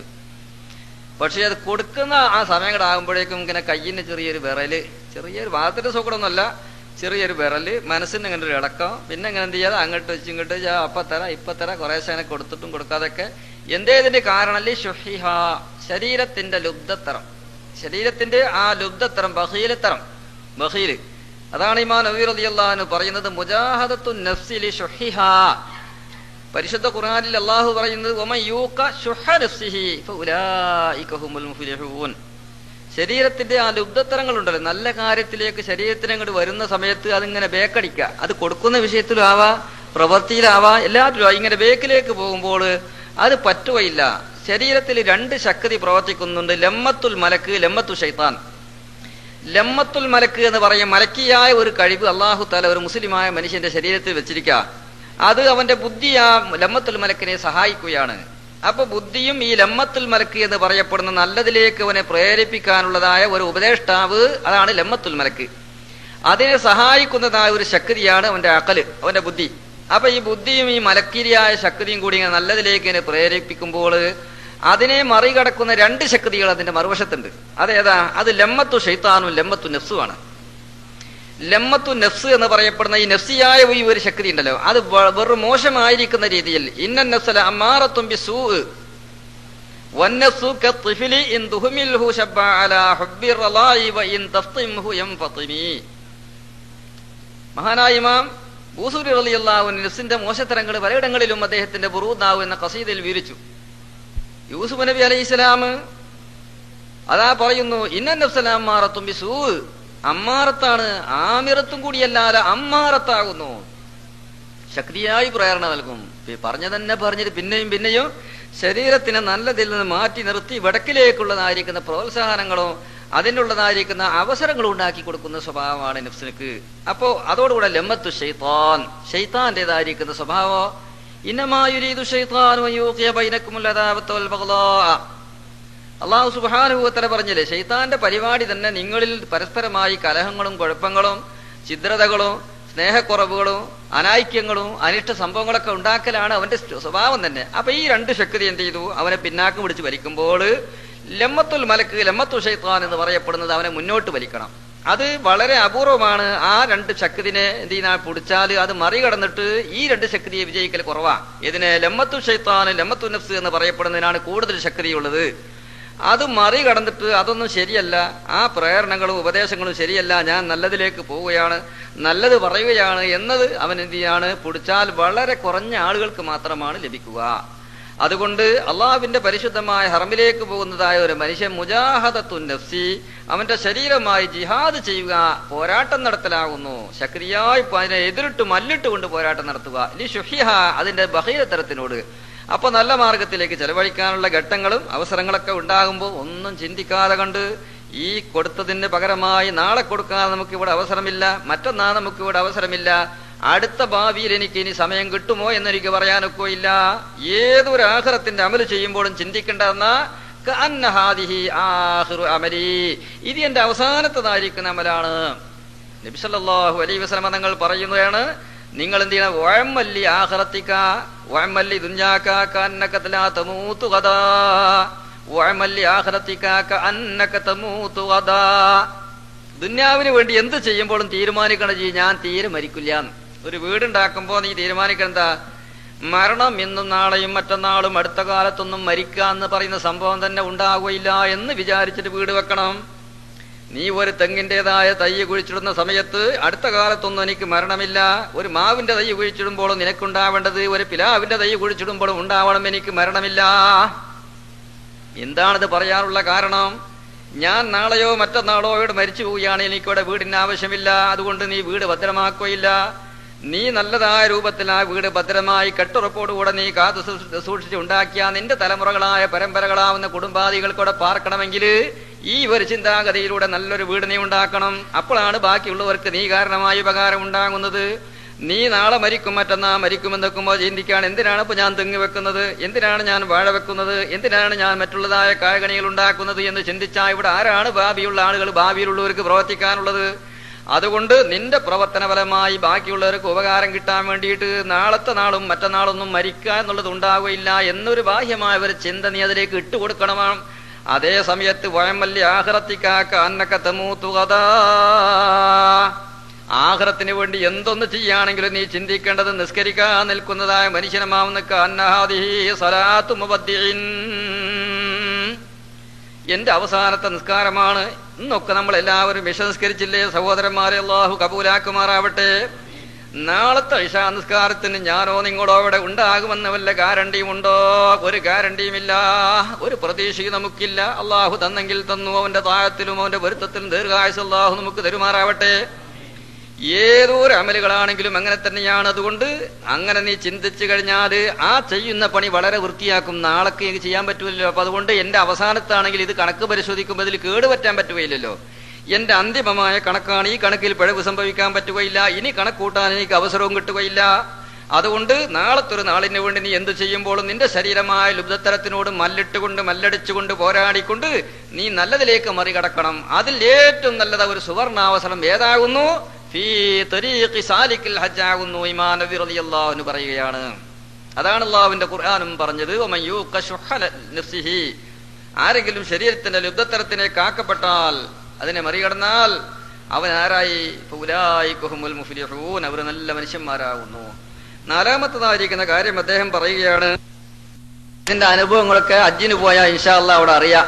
മക്കയിലൊക്കെ എത്തിയാല് വലിയതായിരിക്കുന്ന വാഹനങ്ങൾ വന്നിട്ട്, ലോറി അതുപോലെ പിക്കപ്പ് പോലെയുള്ള വാഹനങ്ങളൊക്കെ വന്നിട്ട് സുബഹി നിസ്കരിച്ചിട്ട് ഇറങ്ങിയാല് ഹറമിന്റെ ഏകദേശം പ്രധാനപ്പെട്ടതായ കവാടത്തിന്റെ ചുറ്റുഭാഗത്തൊക്കെ വന്നിട്ട് വലിയ റൊട്ടിയുടെ കെട്ട് വാരിയിട്ട് ഇങ്ങനെ എറിയ, അതുപോലെ ജ്യൂസ്, വെള്ളം, തൈര്, മോര് ഇതുള്ള ഇങ്ങനെ വാരി ഇങ്ങനെ എറിഞ്ഞു കൊടുക്കുക. എല്ലാ ദിവസങ്ങളിലും ഉണ്ട്. നമ്മളിപ്പോ അത് ചിന്തിച്ചാൽ മനസ്സിലാക്കും അവിടെയൊക്കെ തലക്ക് വെളിവില്ലാത്ത മനുഷ്യന്മാരാണ്. അല്ല, ഹജ്ജിന്റെ സീസണിൽ പ്രത്യേകമായിട്ട്. അതുപോലെ മീനായിൽ കാണാം വലിയ ടാങ്കർ വന്നിട്ട് വെള്ളത്തിന്റെ പാക്കറ്റുകൾ ഇഷ്ടാനുസരണം ആളുകൾക്ക് ഇങ്ങനെ വിതരണം ചെയ്ത് കൊടുക്കുക. അത് രാജാവിന്റെ വകയാണ് എന്ന് പറയപ്പെടുന്നു. ബാക്കിയെല്ലാം വലിയതായിരിക്കുന്ന ബേക്കറിക്കാരും അതുപോലെ അവിടെ അറബികൾ, മുതലാളിമാര്. നോമ്പിനൊക്കെ അവിടെ പോയ ആളുകൾക്ക് അറിയാലോ, നോമ്പ് സമയങ്ങളിൽ ആ നോമ്പ് തുറക്കുന്ന സമയത്ത് ഹറമിന്റെ ഉള്ളില് അസർ മുതൽ ലോഹർ മുതൽക്ക് തന്നെ ഓരോരുത്തരും എന്ത് ചെയ്യുന്നതാണ്? സുപ്ര വിരിച്ച് പോവുക നീളത്തിൽ. അതായത് ഈ സ്ഥലത്തെ കൂടുതൽ ആളിരിക്കുള്ളൂ. അതുകൊണ്ട് നേരത്തെ അവിടെ വിരിച്ചില്ലെങ്കിൽ വേറെ ആൾ വിരിച്ചാൽ എനിക്ക് സാധനം കൊടുത്തിട്ടാണ് സ്ഥലം കിട്ടൂല. സ്ഥലം കിട്ടുകയില്ല. ലക്ഷക്കണക്കായ ആളുകളുടെ എല്ലാ ദിവസവും ഒറ്റ ദിവസം കുറവില്ല. അത് കഴിഞ്ഞാൽ 6 നോമ്പ് നോൽക്കുന്ന ആൾക്കാണെങ്കിൽ ആ സമയത്തും അങ്ങനെയുണ്ട്. അപ്പൊ ഇതിന്റെ ഉദ്ദേശം എന്താണ്? അള്ളാഹു തആലാന്റെ പരിശുദ്ധമായിരിക്കുന്ന ഭൂമിയിൽ എന്ത് ചെയ്താലും വലിയ പുണ്യമുണ്ട്. ഞങ്ങൾ പോയി താമസിച്ചിരുന്ന റൂമിൽ 2-3-4 വർഷമായിട്ട് കണ്ടൊരനുഭവം മുമ്പേ ഉണ്ട് എന്നാ പറയുന്നത്. റിയാദിൽ നിന്നൊരു അറബി 30 ദിവസം വലിയൊരു റൂമുകളുടെ വാടകെടുത്തതിൽ മുഴുവനും കാരക്കയുടെ പിന്നെ വലിയ കാർട്ടൂണിൽ കൊടുന്ന് അട്ടിയിട്ടുക. പിന്നെ കാവ കാച്ചാനുള്ളതായിരിക്കുന്ന കഹുവന്റെ സാധനങ്ങൾ, 2-3-4 പണിക്കാര്, കണ്ടമാനം ഫ്ലാസ്കുകൾ. എന്നിട്ട് സുബഹിന്റെ മുമ്പ്, അതായത് അത്തായം വയ്ക്കുന്ന സമയം വരേക്കും, അത്തായത്തിന്റെ വേണ്ടി വന്ന, അതായത് രണ്ടാമത്തതായ ബാങ്ക് കൊടുത്താൽ പിന്നെ 1 മണിക്കൂറാ സുബഹിന്റെ ബാങ്കിനുള്ളത്. ഏകദേശം സുബഹിന്റെ ബാങ്കിന്റെ 1/2 മണിക്കൂർ വരേക്കും ഈ സാധനങ്ങൾ ഈ വന്ന കൂലിക്കാർ മുഴുവൻ അങ്ങനെ ഏറ്റിക്കൊണ്ടുപോയിട്ട് സഫാ മറവിന്റെ ഇടയിൽ സഅയ് ചെയ്ത് കഴിഞ്ഞു പോകുന്ന ആളുകൾക്കും തവാഫ് കഴിഞ്ഞു പോകുന്ന ആളുകൾക്കും ഈ കാവ അങ്ങനെ ഒഴിച്ചു കൊടുക്കുക. ഈ ഈത്തപ്പഴം വേണ്ടവർക്ക് അതിങ്ങനെ കൊടുക്കുക. 1-2 കാർട്ടൂണൊക്കെ ഞങ്ങൾക്കും അവർ പോരുമ്പോൾ സംഭാവനയൊക്കെ അവർ തന്നു. ഈ എല്ലാ കുറേ കാലങ്ങളോളമായിട്ട് ഈ സ്ഥലം തന്നെ അദ്ദേഹം വാടക എടുക്കൽ, ഞങ്ങൾ പോയി താമസിച്ചിരുന്ന ആ ബിൽഡിങ്ങൾ. ഇതിൻ്റെയൊക്കെ ഉദ്ദേശങ്ങൾ നാം ചിന്തിച്ചു നോക്കുമ്പോൾ മഹാനായ ഇമാം നബി റളിയല്ലാഹു അൻഹു പറഞ്ഞത് എത്രമാത്രം സത്യമാണെന്ന് നാം അതുകൊണ്ട് മനസ്സിലാകും. ഏതായാലും അത് കാണാനും അനുഭവിക്കാനും കഴിയാവുന്ന വിധത്തിൽ നല്ല നല്ല കാര്യങ്ങളൊക്കെ ചെയ്യാനുള്ള ആരോഗ്യവും ഐശ്വര്യവും അവസരമൊക്കെ അല്ലാഹു നമുക്ക് അനുകൂലമാക്കി തരുമാറാവട്ടെ. ഇനി പറയാൻ പോകുന്നത് പരിശുദ്ധമായിരിക്കുന്ന ഹജ്ജ്. ഹജ്ജ് എന്നുള്ളത് ലാ യജിബുൽ ഹജ്ജു ഫിൽ ഉംരി ഇല്ലാ മറത്തൻ വാഹിദ. ഹജ്ജ് ജീവിതത്തിൽ ഒരൊറ്റ പ്രാവശ്യം മാത്രമാണ് നിർബന്ധമാവുക. ലാ യജിബുൽ ഹജ്ജു, വേറെ ഇബാറത്ത് പ്രകാരം അൽ ഹജ്ജു വൽ ഉംറത്തു യജിബാനി ഫിൽ ഉംരി മറത്തൻ വാഹിദ. അപ്പോ ഹജ്ജും ഉംറയും ജീവിതത്തിൽ ഒരു പ്രാവശ്യം മാത്രമാണ് നിർബന്ധമാവുക. ഹജ്ജ് ചെയ്തത് കൊണ്ട് ഉംറയുടെ കടപ്പാട് തീരുകയില്ല, ഉംറ ചെയ്തത് കൊണ്ട് ഹജ്ജിന്റെ കടപ്പാട് തീരുകയില്ല. രണ്ട് നിർബന്ധങ്ങളാണ്. വഅത്തിമുൽ ഹജ്ജ വൽ ഉംറത ലില്ലാഹ്. അള്ളാഹു പറയുന്നത് നിങ്ങൾ ഹജ്ജും പൂർണ്ണമാക്കണം, ഉംറയും പൂർണ്ണമാക്കണം. രണ്ടും രണ്ടാണ്. പിന്നെ ഹജ്ജ് ചെയ്തു എന്ന കാരണം കൊണ്ട് ഉംറ നിർബന്ധമാവുകയില്ല, ഉംറ നിർവഹിച്ചു എന്ന കാരണത്താൽ ഹജ്ജ് നിർബന്ധമാവുകയില്ല. ചില ആളുകൾ പറയാറുണ്ട്, എന്നും പറയാറുണ്ട്, ഇപ്പോഴും കേൾക്കുന്നൊരു കാര്യമാണ്. ഈ റമദാന് ശേഷം കേട്ടു, അയാളിപ്പോ ഉംറക്ക് പോയി, റമദാനിക്ക് അത് കാരണമായി ഇപ്പൊ എന്തായി, ആ സാധുവിന് ഹജ്ജ് നിർബന്ധമായി. പാവത്തിന് പൈസ ഉണ്ടായിട്ടൊന്നും ഉംറക്ക് പോയതല്ല, ചെറിയ പൈസ അല്ലേ വേണ്ടുള്ളൂ. ഒരു 10,500 രൂപ ഉണ്ടായാലും ഉംറ നിർവഹിച്ച് പോരാലോ. പക്ഷെ ഇപ്പൊ എന്തായി, അയാൾക്ക് ഹജ്ജ് നിർബന്ധമായി. ഇത് എവിടെ പറഞ്ഞതാ? അതൊന്നും ഇവർക്ക് അറിയില്ല. ഇങ്ങനെ പരമ്പരയായിട്ട് കേട്ടു പോകുന്ന കാര്യങ്ങളല്ലേ. ഇങ്ങനെ പലരും പറയാറുണ്ട്, പക്ഷേ യാതൊരു അടിസ്ഥാനവും അതിനില്ല. പരീക്ഷണത്തിലും അടിസ്ഥാനമില്ല, അന്വേഷണത്തിലും അടിസ്ഥാനമില്ല. പല വിവരമുള്ള ആളുകളോട് അന്വേഷിച്ചു, കിതാബിലും അതിനെക്കുറിച്ച് കാണാനില്ല. അപ്പൊ അതുകൊണ്ട് നിങ്ങൾ ആരും അങ്ങനെ വിശ്വസിക്കുന്ന ആളുകളുണ്ടെങ്കിൽ അത് മറിച്ച് മാറ്റി വിശ്വസിക്കുകയും പഠിക്കുകയും വേണം. നമ്മൾ റമദാനിക്ക് ഉംറക്ക് പോയിട്ട് ഒരാൾ പോന്നു, റമദാൻ കഴിഞ്ഞിട്ട് ഹജ്ജിന്റെ മാസം ചൊവ്വാൽ ആദ്യം അവർക്ക് ഹജ്ജിന്റെ മാസം, അതായത് ഹജ്ജിന് ഏറാൻ കിട്ടിയ സഹിയാകുന്ന മാസം, അപ്പോഴാണ് ആൾ പോകുന്നത്. എന്നാലും അയാൾക്ക് എന്തില്ല, ഉംറ നിർവഹിച്ചവനാണ്, അതുകൊണ്ട് ഇനി ഹജ്ജ് ചെയ്യണമെന്നില്ല. രണ്ടും കൂടി ഒരു കൊല്ലത്തിലായി നിർവഹിച്ചു പോരുക എന്നുള്ളത് നല്ലതാണ്. ഉംറ തീരെ നിർവഹിക്കാത്ത ഒരാൾ ഹജ്ജിന് പോയിട്ട് ഉംറ ചെയ്യാതെ കണ്ട് അകാരണമായി പോരുക എന്നുള്ള കാര്യം നല്ലതല്ല, കറാഹത്താകുന്നു. അതേ സമയത്ത് ഒരാൾ ഉംറ ചെയ്താൽ ഹജ്ജ് നിർബന്ധമാവില്ല. ഹജ്ജ് ചെയ്തിട്ടാൾ ഉംറ ചെയ്യാതെ പോന്നു എന്നാൽ അയാൾക്ക് ആ പോന്നു എന്ന കാരണത്താൽ ഉംറ നിർബന്ധമാകുന്നില്ല. ഏതായിരുന്നാലും ഇത് രണ്ടും ജീവിതത്തിൽ ഒരു പ്രാവശ്യം ഒരു മുസ്ലിമായ ഒരു മനുഷ്യനെ സംബന്ധിച്ചിടത്തോളം ചെയ്തു തീർക്കുക എന്നുള്ള കാര്യം ഇസ്ലാമിന്റെ 11ാമത്തെ ഫറളാണ് എന്നതിൽ ആർക്കും ഖിലാഫുമില്ല. അതിന്റെ നിയമങ്ങളൊക്കെ ഒത്തുകഴിഞ്ഞാൽ അത് പരിശുദ്ധമായ ഖുർആനിൽ അള്ളാഹു പറഞ്ഞു, അത് ഒത്തിട്ട് ചെയ്തില്ല എങ്കിൽ ആ മനുഷ്യൻ കാഫിറാണ്. കാഫിറാണ് എന്ന് പറഞ്ഞാൽ മുസ്ലിം അല്ല എന്ന് പറഞ്ഞാൽ പിന്നെ കാഫിറിൽപ്പെട്ട എന്ത് പരാതി കാഫിര്യങ്ങളില്ലേ? കാഫിര്യങ്ങളുടെ ഇനങ്ങൾ പല സൈസുണ്ട്. ഇസ്ലാം അല്ലെങ്കിൽ എല്ലാ കാഫിറും കണക്കന്നെ. കാഷ്ടവും മൂത്രമൊക്കെ രജീസ് തന്നെയാണ്. ഒന്ന് മൂത്രം ഒന്ന് വെള്ളമായി, ഒന്ന് കാഷ്ടം കട്ടിയായി എന്ന് മാത്രമേ ഉള്ളൂ. എല്ലാം മോശം തന്നെയാണ്. അതുകൊണ്ട് വളരെ ഗൗരവത്തോടുകൂടെ ചിന്തിക്കണം. ഈ ഇരിക്കുന്ന ആളുകൾ, ഹജ്ജ് ചെയ്യാത്ത ആളുകൾ ശേഷം പറയാവുന്ന കാര്യങ്ങളൊക്കെ ഒത്തുകൂടിയവരാണെങ്കിൽ വളരെ ഗൗരവമായി ഇത് കണക്കിലെടുക്കണം. പരിശുദ്ധമായ ഖുർആനിൽ അള്ളാഹു പഠിപ്പിച്ചത് വലില്ലാഹി അലന്നാസി ഹജ്ജുൽ ബൈത്തി മൻ ഇസ്തതാഅ സബീലാ വമൻ കഫറ ഫഇന്നല്ലാഹ ഗനിയ്യുൻ അനിൽ ആലമീൻ. ഇസ്തിതാഅത്ത് എന്ന് പറയപ്പെടുന്ന ഒരു കഴിവ് വിശദീകരിക്കുന്നുണ്ട്. അത് ഒരു മനുഷ്യനിൽ സംഭവിച്ചിട്ട് അവൻ ഹജ്ജ് നിർവഹിച്ചില്ല എങ്കിൽ ഒമൻ കഫറ എന്ന് പറഞ്ഞതിന്റെ അർത്ഥം പറയുന്നത് അള്ളാഹുവിന്റെ നിയമങ്ങളാണ് ഈ പറഞ്ഞത്. ഇതുകൊണ്ട് ഒരാൾ കാഫിറായി എന്ന് പറഞ്ഞാൽ അത് ഉൾക്കൊണ്ടില്ല. ഉൾക്കൊള്ളാതെ അള്ളാഹിന്റെ നിയമം ഉൾക്കൊള്ളാത്ത മനുഷ്യനെ കാഫിർ അല്ലെങ്കിൽ പിന്നാരാ കാഫിർ? അള്ളാഹു തആല ഗനിയ്യുൻ, അവൻ വളരെ പൂർണ്ണമായി ഐശ്വര്യവാനാണ്, അവൻ അന്യാശ്രയാണ്, അനിൽ ആലമീൻ, എല്ലാ സൃഷ്ടികളെ തൊട്ടും. ആരുടെ ഹജ്ജിലേക്കും മറ്റ് അമലുകളിലേക്കും ഒന്നും അള്ളാഹു തആലക്ക് യാതൊരു ആവശ്യവുമില്ല. അവൻ പരമാധികാരിയാണ്, പരമപൂർണനുമാണ്, എല്ലാം കൊണ്ടും പൂർണ്ണവാനാണ്. ആരുടെ ശക്തികളും യുക്തികളും അറിവുകളും ഒന്നും അള്ളാഹു തആലക്ക് ആവശ്യമില്ല. അപ്പൊ അതുകൊണ്ട് പറയാൻ പോകുന്ന കാര്യങ്ങൾ ശരിക്കും മനസ്സിലാക്കണം. പലരും പറയാറുണ്ട് ആയിട്ടില്ല എന്ന് നമ്മളല്ല തീരുമാനിക്കുന്നത്. നമുക്ക് തീരുമാനിക്കാൻ അധികാരമില്ലല്ലോ എപ്പോഴാണ് ആവുക എന്നുള്ളത്. ആയോ ഇല്ലേ എന്നുള്ളത് പറയുമ്പോൾ അത് മനസ്സിലാക്കി ഉൾക്കൊള്ളുക. അതുകൊണ്ട് ഇത് ജീവിതത്തിൽ ഒരൊറ്റ പ്രാവശ്യമാണ് നിർബന്ധമാവുക. ആ ഒരു പ്രാവശ്യം അത് സഹിയായാൽ പിന്നെ ചെയ്യുന്നതെല്ലാം തത്തവ്വുഅ്, സുന്നത്ത് എന്ന് പറയും. പക്ഷേ ഹജ്ജിന്റെ അമല് എന്ന് പറയുന്നത് സുന്നത്ത് ഫർള് എന്ന് വേർതിരിക്കേണ്ടതില്ല അതിന്റെ നിയ്യത്തില്. കാരണം അതിലേക്ക് പ്രവേശിച്ചാൽ ചെയ്തു തീർക്കൽ സുന്നത്താണെങ്കിലും നിർബന്ധമാണ്, ഫർളാണെങ്കിലും നിർബന്ധമാണ്. ഹജ്ജിന്റെ അമല് നിസ്കാരം ഉള്ള പോലെയുള്ളതായിരിക്കും അമലുകള്. അതിലേക്ക് പ്രവേശിച്ചാൽ സുന്നത്താണെങ്കിൽ ചെയ്തു തീർക്കൽ നിർബന്ധമില്ല. സുന്നത്ത് നിസ്കരിക്കാൻ കയ്യവെട്ടിയാൾ കഴിച്ചു പോന്നു, കാരണം ഒന്നും കൂടാതെ കഴിച്ചു പോന്നാലും ഒരു കുഴപ്പമില്ല, സുന്നത്ത് നഷ്ടപ്പെട്ടു എന്നല്ലാതെ വേറെ കുഴപ്പമൊന്നുമില്ല. ഫർളാണെങ്കിൽ കാരണം കൂടാതെ കൈയഴിച്ചു പോരാനും പറ്റുകയില്ല. ഹജ്ജിന്റെ ഇബാദത്ത് അങ്ങനെയല്ല, അതിലേക്ക് പ്രവേശിച്ചാൽ അത് ചെയ്തു തീർക്കാന്നുള്ളത് നിർബന്ധമാണ്. അതുകൊണ്ട് അതിന്റെ നിയ്യത്തിൽ പ്രത്യേകമായി വകതിരിക്കേണ്ടതും ഇല്ല. അപ്പോൾ ഒരു പ്രാവശ്യമാണ് ഈ പരിശുദ്ധമായിരിക്കുന്ന കർമ്മം നിർബന്ധമാകുന്നത്. പിന്നെ ഹജ്ജിന്റെ വിഷയം 4 രൂപത്തിലായി ഹജ്ജ് നിർവഹിക്കപ്പെടുന്നതിൽ നിന്ന് ഇപ്പോൾ പോകാൻ ഉദ്ദേശിക്കുന്നവരുടെ ഹജ്ജ് ഏതിലാണ് പെടുക എന്ന് നാം അതവിന് വേണ്ടി ചിന്തിക്കുക. 4 വിഭാഗം ആളുകൾ. 4 വിഭാഗത്തിൽ നിന്ന് ഒരു കൂട്ടര് അവർക്ക് സ്വയമായി ഹജ്ജ് ചെയ്യാൻ അവർക്ക് സാധ്യമല്ല, ചെയ്താൽ അത് സഹിയാവുകയില്ല, അവർക്ക് വേണ്ടി മറ്റുള്ളവർ ചെയ്താൽ സഹിയാവും, ഫർള് വിടുകയുമില്ല. സ്വയമായി അവർക്ക് ചെയ്യാൻ കഴിയുകയില്ല, അഥവാ എന്തെങ്കിലും ഒരു ചെയ്താൽ അത് പൂർണ്ണമല്ല, അവർക്ക് വേണ്ടി വേറെ ആൾ ചെയ്താൽ സഹീഹാണ്, ഇസ്ലാമിന്റെ ഫർള് വിടുകയുമില്ല, ഫർള് മറ്റൊരു അവസരത്തിൽ ഒരു ചെയ്യണം. അങ്ങനെ ഒരു വിഭാഗം. മറ്റ് രണ്ടാമത്തേതായിരിക്കുന്ന ഒരു വിഭാഗം, അവർ ചെയ്താൽ അത് സഹീഹാണ്, അവർക്ക് വേണ്ടി ചെയ്താൽ സഹിയാവുകയില്ല, ഇസ്ലാമിന്റെ ഫർള് വിടുകയില്ല, അവർ ചെയ്താൽ അത് സഹിയാണ്, ഫർള് വിടുകയില്ല. അങ്ങനെ രണ്ടാമത്തെ വിഭാഗം. മൂന്നാമത്തേതായ ഒരു വിഭാഗം, അവരോട് ഇസ്ലാമിന്റെ ഫർളാവുന്ന ഹജ്ജ് ചെയ്യാനുള്ള നിർബന്ധമായ കൽപ്പനയില്ല, അതേ സമയത്ത് അവർ ചെയ്താൽ സഹീഹാണ്, ഇസ്ലാമിന്റെ ഫർളും വിടും. നാലാമത്തേതായിരിക്കുന്ന ഒരു വിഭാഗം, അവരോട് ചെയ്യാനുള്ള കൽപ്പനയുണ്ട്, ചെയ്താൽ സഹീഹാണ്, ഇസ്ലാമിന്റെ ഫർളും വിടും. ഇങ്ങനെ 4 വിഭാഗമാണ് ഹജ്ജിൻ്റെതായിരിക്കുന്ന അമല്. ഞാൻ ആദ്യം പറഞ്ഞതായ കൂട്ടര് അവർക്ക് ചെയ്യാൻ സ്വയമായി കഴിവില്ല, ഇനി എന്തെങ്കിലും ചെയ്താൽ സഹിയല്ല, അവർക്ക് വേണ്ടി ചെയ്താൽ സഹിയാണ്, ഇസ്ലാമിന്റെ ഫർള് വിടുകയില്ല.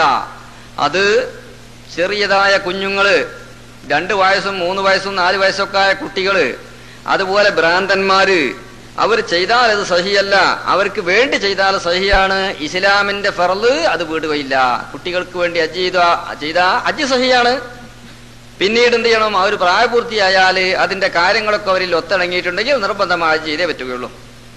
വളരെ ചെറിയതായ കുട്ടികൾക്ക് വേണ്ടി ഹജ്ജത്തുൽ വദാഇൽ വെച്ചുകൊണ്ട് നബി സല്ലല്ലാഹു അലൈഹി വസല്ലം തങ്ങളുടെ അരികിലേക്ക് ഒരു പെണ്ണ് ഒരു ചെറിയതായ ഒരു പൈതലിനെ കയ്യിൽ വെച്ചുകൊണ്ട് ചോദിച്ചു, യാ റസൂലല്ലാഹ്, അള്ളാഹുവിന്റെ റസൂലാ നബി തങ്ങളെ, അലിഹാദ ഹജ്ജി, കുഞ്ഞിന് ഞാൻ ഹജ്ജ് ചെയ്യണോ? ഖാല നഅം ലക്കി അജ്ർ.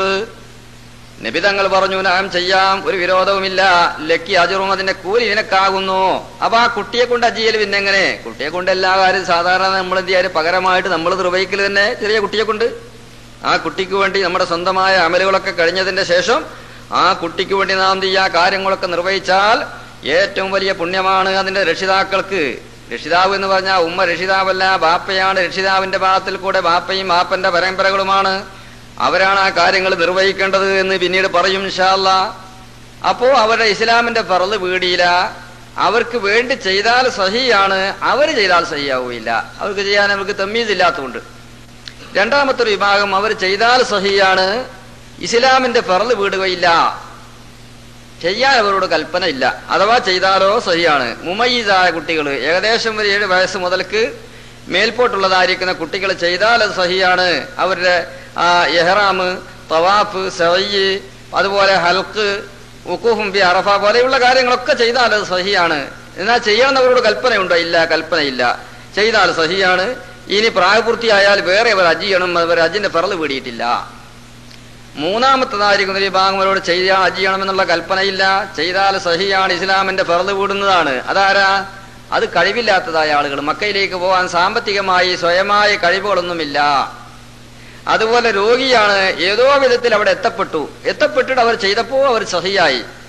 ഇനി അവർക്ക് കഴിവുള്ള സമയങ്ങൾ വന്നാല് മറ്റൊരു ഹജ്ജ് ചെയ്യണം എന്നുള്ള കൽപ്പന അവരോട് ഇല്ല, ഇസ്ലാമിന്റെ ഫർളും വീടി. ഇങ്ങനൊരു വിഭാഗം ആളുകൾ. നാലാമത്തതായ ഹാജിമാരാണ് നാം ഈ ഒരുങ്ങിയിരിക്കുന്ന ആളുകളൊക്കെ. ഇസ്ലാമിന്റെ ഫർള് വിടാനുള്ള കൽപ്പന അവരോട് ഉണ്ട്, അവർ ചെയ്താൽ അത് സഹിയാണ്, അതുപോലെ തന്നെയാണ് ഇസ്ലാമിന്റെ ഫർള് നിർവഹിക്കപ്പെടുന്നതാണ്. ഇങ്ങനെ 4 സംഘത്തിൽപ്പെടുന്നതായിരിക്കുന്ന ഹജ്ജുകൾ. കുട്ടികളുടെ ഹജ്ജൊക്കെ നമ്മയോട് വാദിക്കുന്ന പ്രശ്നങ്ങളാണ്. അതിന്റെ വിശദീകരണങ്ങളെല്ലാം ഇൻഷാ അല്ലാഹ് അടുത്തടുത്തായിക്കൊണ്ട് പറയും.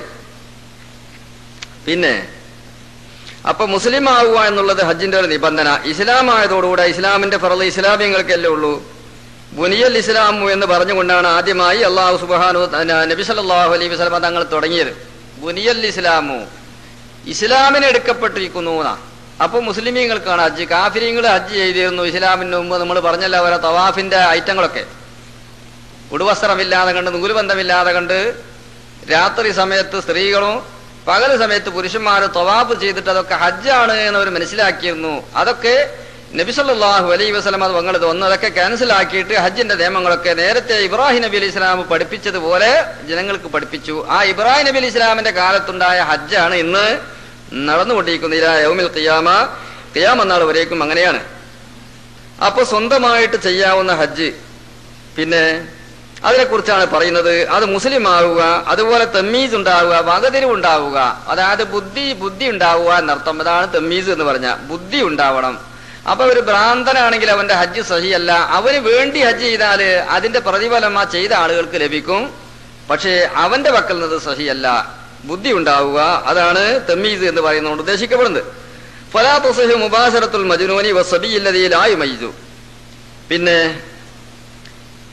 പ്രധാനമായിരിക്കുന്ന 4 കാര്യങ്ങൾ ഉണ്ടാവണം. അതായത് ഒരു അടിമ ഇപ്പൊ നമുക്ക് ഇല്ല, എന്തെങ്കിലും മസല മനസ്സിലാക്കാൻ വേണ്ടി പറയാണ്.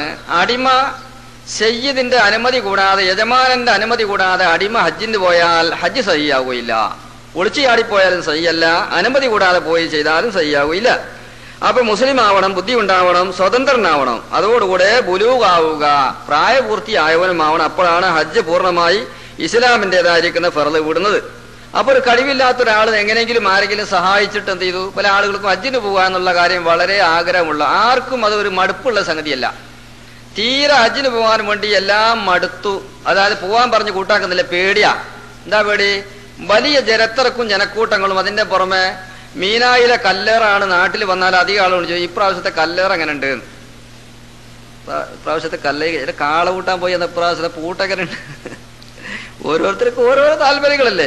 ഇത് ഒരു വലിയൊരു വിഷയമാണെന്ന് ആളുകൾ കേട്ടിട്ടുണ്ട്, കല്ലേറെന്ന്. അപ്പൊ ചോദിക്കും വന്നാൽ എങ്ങനെയുണ്ട് ഹജ്ജൊക്കെ ഷറായില്ലേ, കല്ലേറൊക്കെ എങ്ങനെ ഉണ്ടായിരുന്നെന്ന്. ആരായും മുമ്പ് മക്കത്ത് പോയിട്ടേ ഇല്ല, ഇവർക്ക് ഇതിനെ കുറിച്ച് അറിയില്ല.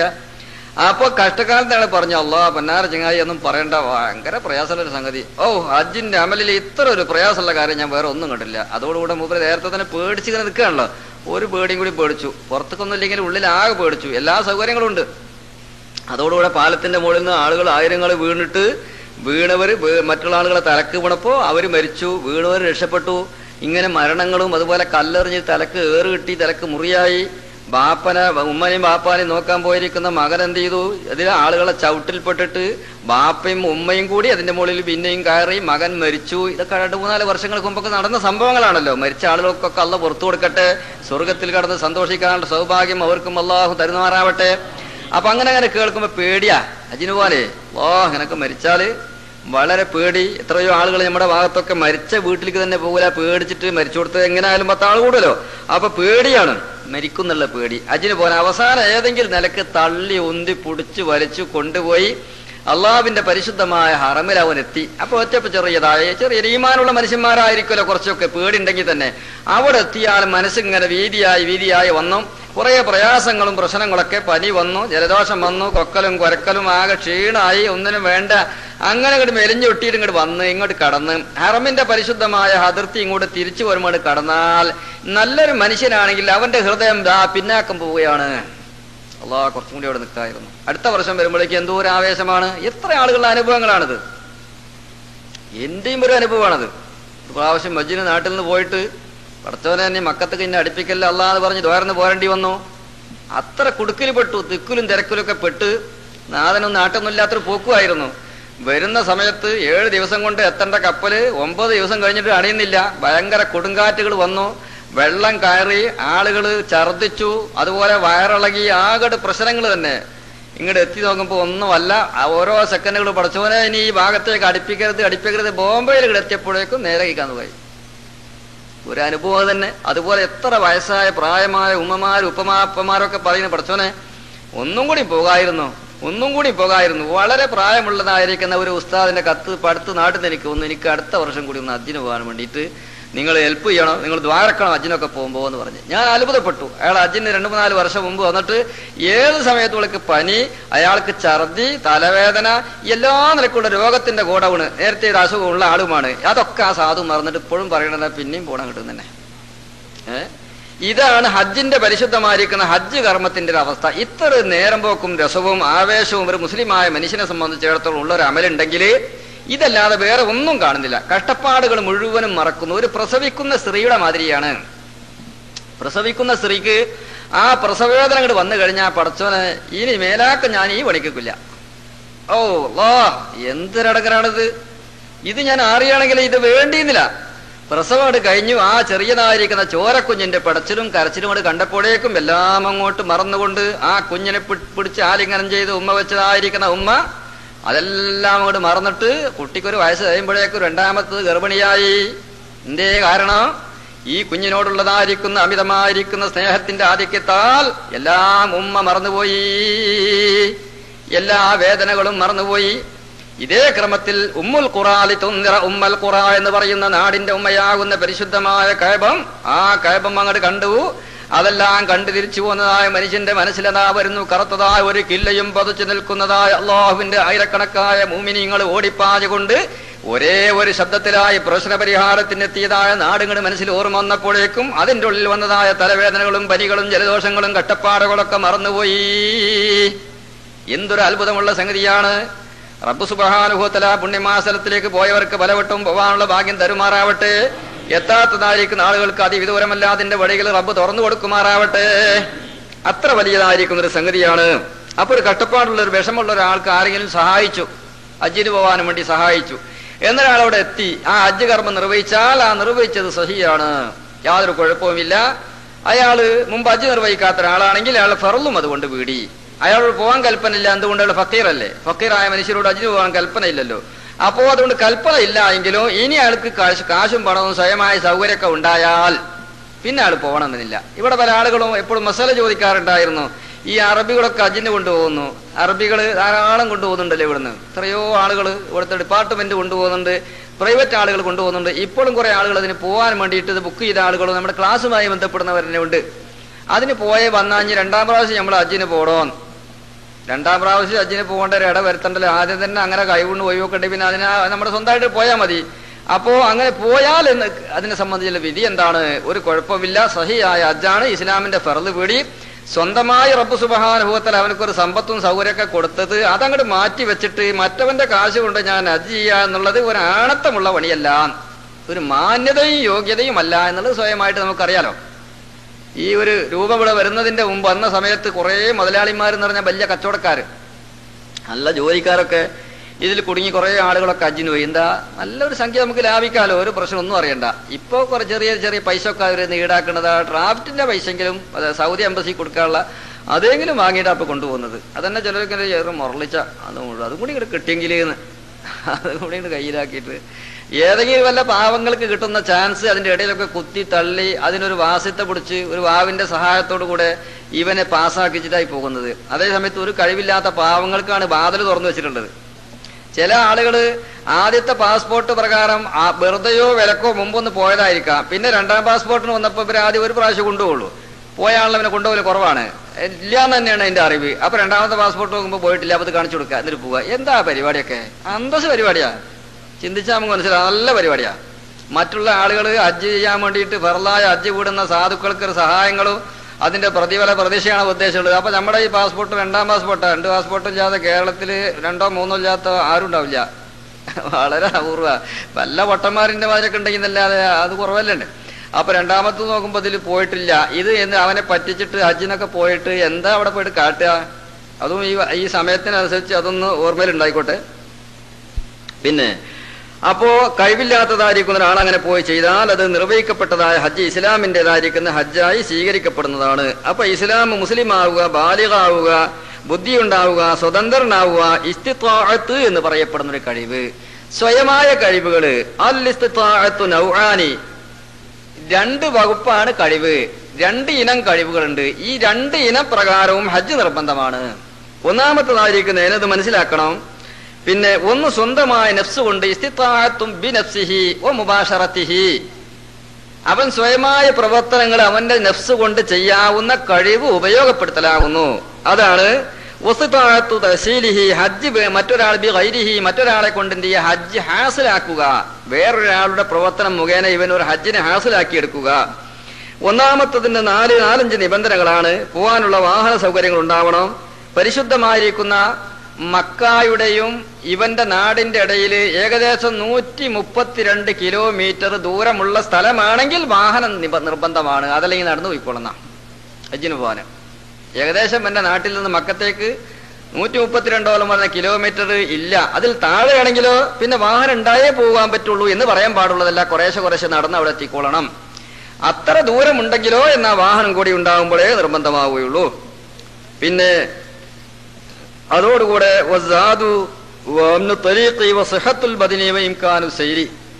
ഇവൻ എന്തുണ്ടാവണം? സാദുണ്ടാവണം. അതായത് പോയി തിരിച്ചു വരുന്നതിന്റെ ഉള്ളില് ഭക്ഷണ സൗകര്യങ്ങൾ സ്വയമായ കഴിവിൽപ്പെട്ടതുണ്ടാവണം. അവിടെ പോയാൽ നേരത്തെ ഞാൻ പറഞ്ഞ ബേക്കറി കൊടുത്തിട്ട് വിതരണം ചെയ്യുന്നതും ചോറുണ്ടാവും,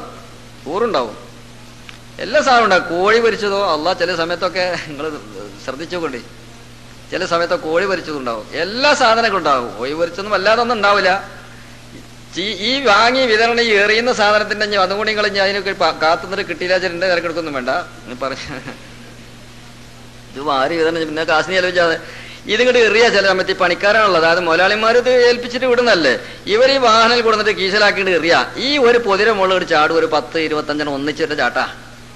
ഈ ചാട്ടത്ത് ചിലവർക്ക് അതിന്റെ പൊതിയിലെ കടലാസ് കിട്ടും, ചിലവർക്ക് അതിന്റെ കവർ കിട്ടും, ചിലവർക്ക് ഇത് കിട്ടും. കിട്ടിയ ഈ അന്തല്ലാത്ത മന്ദന്മാർ എന്നെ പിന്നെയും ചാടി പിടിക്കുക. എന്നിട്ട് കുറെ അങ്ങോട്ട് കൊണ്ടുപോയി സ്ഥലത്ത് പൊളിച്ചു നോക്കുമ്പോൾ മുപ്പത് നമ്മൾ തിന്നാൻ കഴിയില്ല. അപ്പൊ റോഡിന്റെ സൈഡിലൊക്കെ ഇട്ടുപോകും. എത്രയോ വെട്ടിത്തരങ്ങൾ പൊട്ടന്മാർ ഓരോന്നൊക്കെ ചെയ്യും. അതോടുകൂടെ ഈ വാരി വിതരണം ചെയ്യണത് എറിയുന്നത് ചിലപ്പം തൈരിന്റെ പാക്കറ്റാവാം, അല്ലെങ്കിൽ പാലാവാം. ഇതിന്റെ മുകളിൽ 10-25 ചാടികൾ പൊടിച്ചാലോ അതട്ട് പൊട്ടി എല്ലാവരും എത്തുക്കായി. അവനും ഇല്ല, അന്യനും ഇല്ല, അവനാനും ഇല്ലാത്ത ഒറ്റ പോക്ക. അപ്പൊ ഞാനതൊക്കെ പറഞ്ഞതനുസരിച്ച് നിങ്ങൾ വല്ല നല്ല കാര്യപ്പെട്ട വാതിലിന്റെ മുമ്പിൽ 3-4 വാതിലുണ്ട്, പ്രധാനപ്പെട്ട വാതിലുകൾ. ബാബുൽ മലിക് അബ്ദുൽ അസീസ്, ബാബുൽ ഫഹദ്, അതുപോലെ ബാബുൽ ഉംറ, ബാബുൽ ഫത്തഹ് എന്ന് പറയുന്ന 96 വാതിലുകളാണ് മൊത്തം പരിശുദ്ധമായ കഅബത്തിന്റെ മദിയ മസ്ജിദുൽ ഹറാമിലുള്ളത്. അതിൽ 2 മിനാരമുള്ള 4 കവാടമുള്ള 4 വാതിലുകളാണ് ബാബുൽ മലിക്, അതുപോലെ ബാബുൽ ഫഹദ്. അത് മുമ്പ് ബാബു ഇബ്രാഹിം എന്ന പേരിലായിരുന്നു അറിയപ്പെട്ടിരുന്നത്. ബാബുൽ ഉംറ, ബാബുൽ ഫത്തഹ്. ഇങ്ങനെ പ്രധാനമായ കവാടങ്ങളുടെ മുമ്പിലാണ് കൊടുന്ന് നിർത്തുക. നിങ്ങൾ നേരത്തെ തന്നെ അവിടെയൊക്കെ പോയിട്ട് ഇങ്ങനെ നിൽക്കുമ്പോൾ സംഗതി കയറിയതും പിടിക്കുമ്പോൾ കാണാശെങ്കിൽ കിട്ടിയില്ല വെച്ചിട്ട് വെറുതെ ഞാൻ പറ്റിച്ചാന്ന് മനസ്സിലാക്കണ്ട. അതിൽ പോകുന്നുണ്ട്. കാണാനെങ്കിൽ നമുക്ക് എന്ത് ചെയ്യാം, പോരുമ്പോഴും നടക്കുമ്പോഴൊക്കെ ഇങ്ങനെ കാണാം. അതിനുവേണ്ടി നിങ്ങൾ സമയം കഴിച്ച് പോകുന്നു വേണ്ട. അപ്പൊ ഏതായിരുന്നാലും സാധു അതായത് ഭക്ഷണ സൗകര്യങ്ങൾ ഉണ്ടാവണം. അത് കൂടാതെ മനുഷ്യന് ജീവിക്കാൻ കഴിയില്ലല്ലോ. ഭക്ഷണ സാധനങ്ങൾ പോയി തിരിച്ചു വരുന്ന സമയത്തിന്റെ ഉള്ളിലായി മറ്റൊരാളോട് യാചിക്കാത്ത രൂപത്തിൽ സ്വന്തമായൊരു ഭക്ഷണത്തിനുള്ള കഴിവുകൾ, അതിനുള്ള പൈസ ഇവിടുന്ന് കൊണ്ടുപോവുക, അവിടെ വാങ്ങാൻ സുലഭമായി ലഭിക്കും. പഴയ കാലം പോലെയല്ല. ഇബ്രാഹിം നബി അലൈഹി ഇസ്ലാമിന്റെ ദുആ തന്നെ വറുസുഖുഹും മിന സമറാത്തി ലഅല്ലഹും യശ്കുറൂൻ. ഈ പരിശുദ്ധമായിരിക്കുന്ന നാട്ടിലേക്ക് ജനങ്ങൾക്ക് സൗകര്യത്തിന് വേണ്ടി എല്ലാവിധത്തിലുള്ളതായിരിക്കുന്ന പഴവർഗ്ഗങ്ങള്, തീറ്റ സാധനങ്ങൾ എന്നർത്ഥം. റബ്ബനാ ഇന്നി അസ്കന്തു ബിവാദിൻ റബ്ബനാ ഇന്നി അസ്കന്തു മിൻ ദുരിയത്തി ബിവാദിൻ ഗൈരി ദി സറഇൻ ഇൻദ ബൈതിക്കൽ മുഹറം റബ്ബനാ ലിയഖീമുസ്സലാ ഫജ്അൽ അഫ്ഇദതം മിനൻ നാസി തഹ്വി ഇലൈഹിം വറുസുഖുഹും മിനസ് സമറാത്തി ലഅല്ലഹും യശ്കുറൂൻ. ഒരു ദുആ ഇവിടെ ഉണ്ട്. അത് കാരണമായി എല്ലാ സാധനങ്ങളും സുലഭമായി ലഭിക്കും. വളരെ ഫ്രഷ് സാധനങ്ങൾ തന്നെ. രാവിലെ പൊട്ടിച്ച സാധനം നമുക്ക് ഏകദേശം ഒരു 10 മണി സമയമാകുമ്പോഴേക്കും തായിഫിൽ നിന്നും അതുപോലെ സൗദിന്റെ വളരെ ദൂരമായ സ്ഥലങ്ങളിലെല്ലാം അവിടെ എത്തി. എല്ലാ പഴവർഗ്ഗങ്ങളും അതുപോലെ എന്ത് സാധനങ്ങളും നമുക്ക് വളരെ സുന്ദരമായി അവിടെ ലഭിക്കും. അപ്പൊ അത് വാങ്ങാനുള്ള പൈസ ഉണ്ടാവുക, അത് ഈ സാധനങ്ങളുമായി ഇവിടുന്ന് പോയിട്ട് കൊണ്ടുവരാനുള്ളതായിരിക്കും. നമ്മൾ അവിടെ നിന്ന് തിരിച്ചു വരുന്നവരേക്കും കഴിക്കാനുള്ള ആ കഴിവ് നമ്മളിൽ ഉണ്ടാവുക. അതുപോലെ തന്നെയാണ് പിന്നെ പോകുന്ന സ്ഥലത്ത്, പോകുന്ന വഴിമധ്യേ നല്ലൊരു സമാധാനത്തിന്റെ മാർഗങ്ങൾ, പിന്നെ അപകടങ്ങളോ അതുപോലെ മറ്റുള്ള പ്രശ്നങ്ങളൊന്നും ഇല്ല, കവർച്ചകളോ മറ്റൊന്നുമില്ല. അതൊക്കെ ഒരു കാലഘട്ടത്തിൽ ഉണ്ടായിരുന്നു. അതിനെ പരിഗണിച്ചാണ് പറയുന്നത്. വാഹനത്തിന്റെ അപകടങ്ങളോ, ഇപ്പൊ കപ്പലിലൊക്കെ പോകുന്നതായിരിക്കുന്ന ആളുകൾ പ്രത്യേകമായി ശ്രദ്ധിക്കണമെന്ന് ഇമാം നബി റളിയല്ലാഹു അൻഹു പറഞ്ഞു. പ്ലെയിനൊക്കെ പോകുന്ന ആളുകൾ എന്തും സംഭവിക്കാവുന്ന രൂപമാണെങ്കിൽ നിങ്ങൾ ശ്രദ്ധിക്കണം. ഏതോ മറുരാജ്യങ്ങളിലെ പിന്നെ സൗദി അറേബ്യയുമായി യുദ്ധം നടക്കുന്നതായിരിക്കുന്ന സമയമാണ്. നിങ്ങൾ പോകുന്നതായിരിക്കുന്ന ഈ പ്ലെയിന് അല്ലെങ്കിൽ ഈ കപ്പല് അക്രമികളായിരിക്കുന്ന ആളുകൾ അവരുടെ അക്രമത്തിലേക്ക് ചെന്നുകൊണ്ട് അവരെ ആക്രമിക്കാനാണെന്ന് മനസ്സിലാക്കി അവർ കവർ ചെയ്യാനും അതിനെ പിടിച്ചടക്കാനും വരുന്ന ഒരു കാലഘട്ടത്തിന്റെ മധ്യത്തിലാണോ നിങ്ങൾ ഹജ്ജിന് പോകുന്നതെങ്കിൽ അവരോട് നേരിടാൻ കഴിയാത്തതായിരിക്കുന്ന ഒരു ശക്തി മാത്രമേ നിങ്ങളുള്ളെങ്കിൽ നിങ്ങൾ ഹജ്ജിന് പോകേണ്ടതില്ല. അതുപോലെ കപ്പലുകളൊക്കെ കൂടുതലായി തിരമാലകൾ ഇറങ്ങുന്ന സമയമാണ്, ശക്തിയായിരിക്കുന്ന കാറ്റാണ്, അതായത് കോള് കൂടുതലുള്ള സമയമാണ്. ഈ കപ്പൽ മുങ്ങിപ്പോവുകയാണ്. 10 കപ്പൽ വിട്ടാൽ ഏകദേശം 8ഉം അത് മുങ്ങുന്നതായാൽ ഈ കര തെറ്റിപ്പോകുന്ന, മാർഗം തെറ്റിപ്പോകുന്നതായ കാറ്റ് നിയന്ത്രിക്കാൻ വയ്യ. ഇങ്ങനത്തെ ഘട്ടമാണോ നിങ്ങൾ പോവേണ്ടതില്ല. ശരീര സംരക്ഷണത്തിന് വേണ്ടി നമ്മയെ ശറിയാ നിലയ്ക്ക് സഹായിക്കുകയും കുറ്റത്തിൽ നിന്ന് നമ്മളെ സലാമത്താക്കുകയും ചെയ്യുകയാണ്. അതുപോലെ അതുകൊണ്ട് പോകുന്ന വഴിയിൽ നിങ്ങൾക്കൊരു ഒരു മനസമാധാനം ഉണ്ടാകണം. അതുണ്ടെങ്കിലേ നിങ്ങൾക്ക് ഹജ്ജിന് പോവേണ്ടതുള്ളൂ. അതുപോലെ ശരീരത്തിന് എന്ത് ചെയ്യണം, ബദനിന് ആഫിയത്ത് ഉണ്ടാവണം. ബദനിയായ കഴിവുകള് ശരീരത്തിന്. ഹജ്ജിന്റെ അമല് എന്ന് പറഞ്ഞാല് പിന്നെ ഹജ്ജിന് 5 ഫർളുകളാണ്, ഉംറക്ക് 4 ഫർളുകളുമാണ്. ഈ ഫർളുകൾ എന്ന് പറഞ്ഞാൽ 1 മാത്രമാണ് നമുക്ക് പ്രവർത്തിക്കാതിരിക്കാനുള്ളത്, ബാക്കിയെല്ലാം പ്രവർത്തിക്കാനുള്ളതാ. നിയ്യത്ത് ചെയ്യുക, അത് പൊഴിച്ചാൽ പിന്നൊക്കെ എന്താ ശരീരം കൊണ്ട് ചെയ്യേണ്ടതാ. തവാഫ് ചെയ്യണം. അതുപോലെ സഅയ്, സഫാ മർവന്റെ ഇടയിലുള്ള നടത്തം, അതാണ് സഅയ് എന്നുള്ളത്. പിന്നെ അറഫയിൽ നിൽക്കണം, കല്ലെറിയണം, മുസ്ദലിഫയിൽ പോകണം, മീനായിൽ പറക്കണം. അതൊക്കെ അവന്റെ തടി കൊണ്ടുള്ള അതിനെന്ത് ചെയ്യണം, ആഫിയത്ത് ഉണ്ടാവണം. ആഫിയത്ത് അവനുണ്ടായാൽ പോയേ പറ്റുകയുള്ളൂ. ആഫിയത്തൊക്കെ പോയി, അതായത് ആഫിയത്തിന് ഒരു പ്രതീക്ഷയില്ല, അവിടേക്കെത്തി. സമയങ്ങൾ വൈകിച്ചു പോയി, വളരെ വൈകി.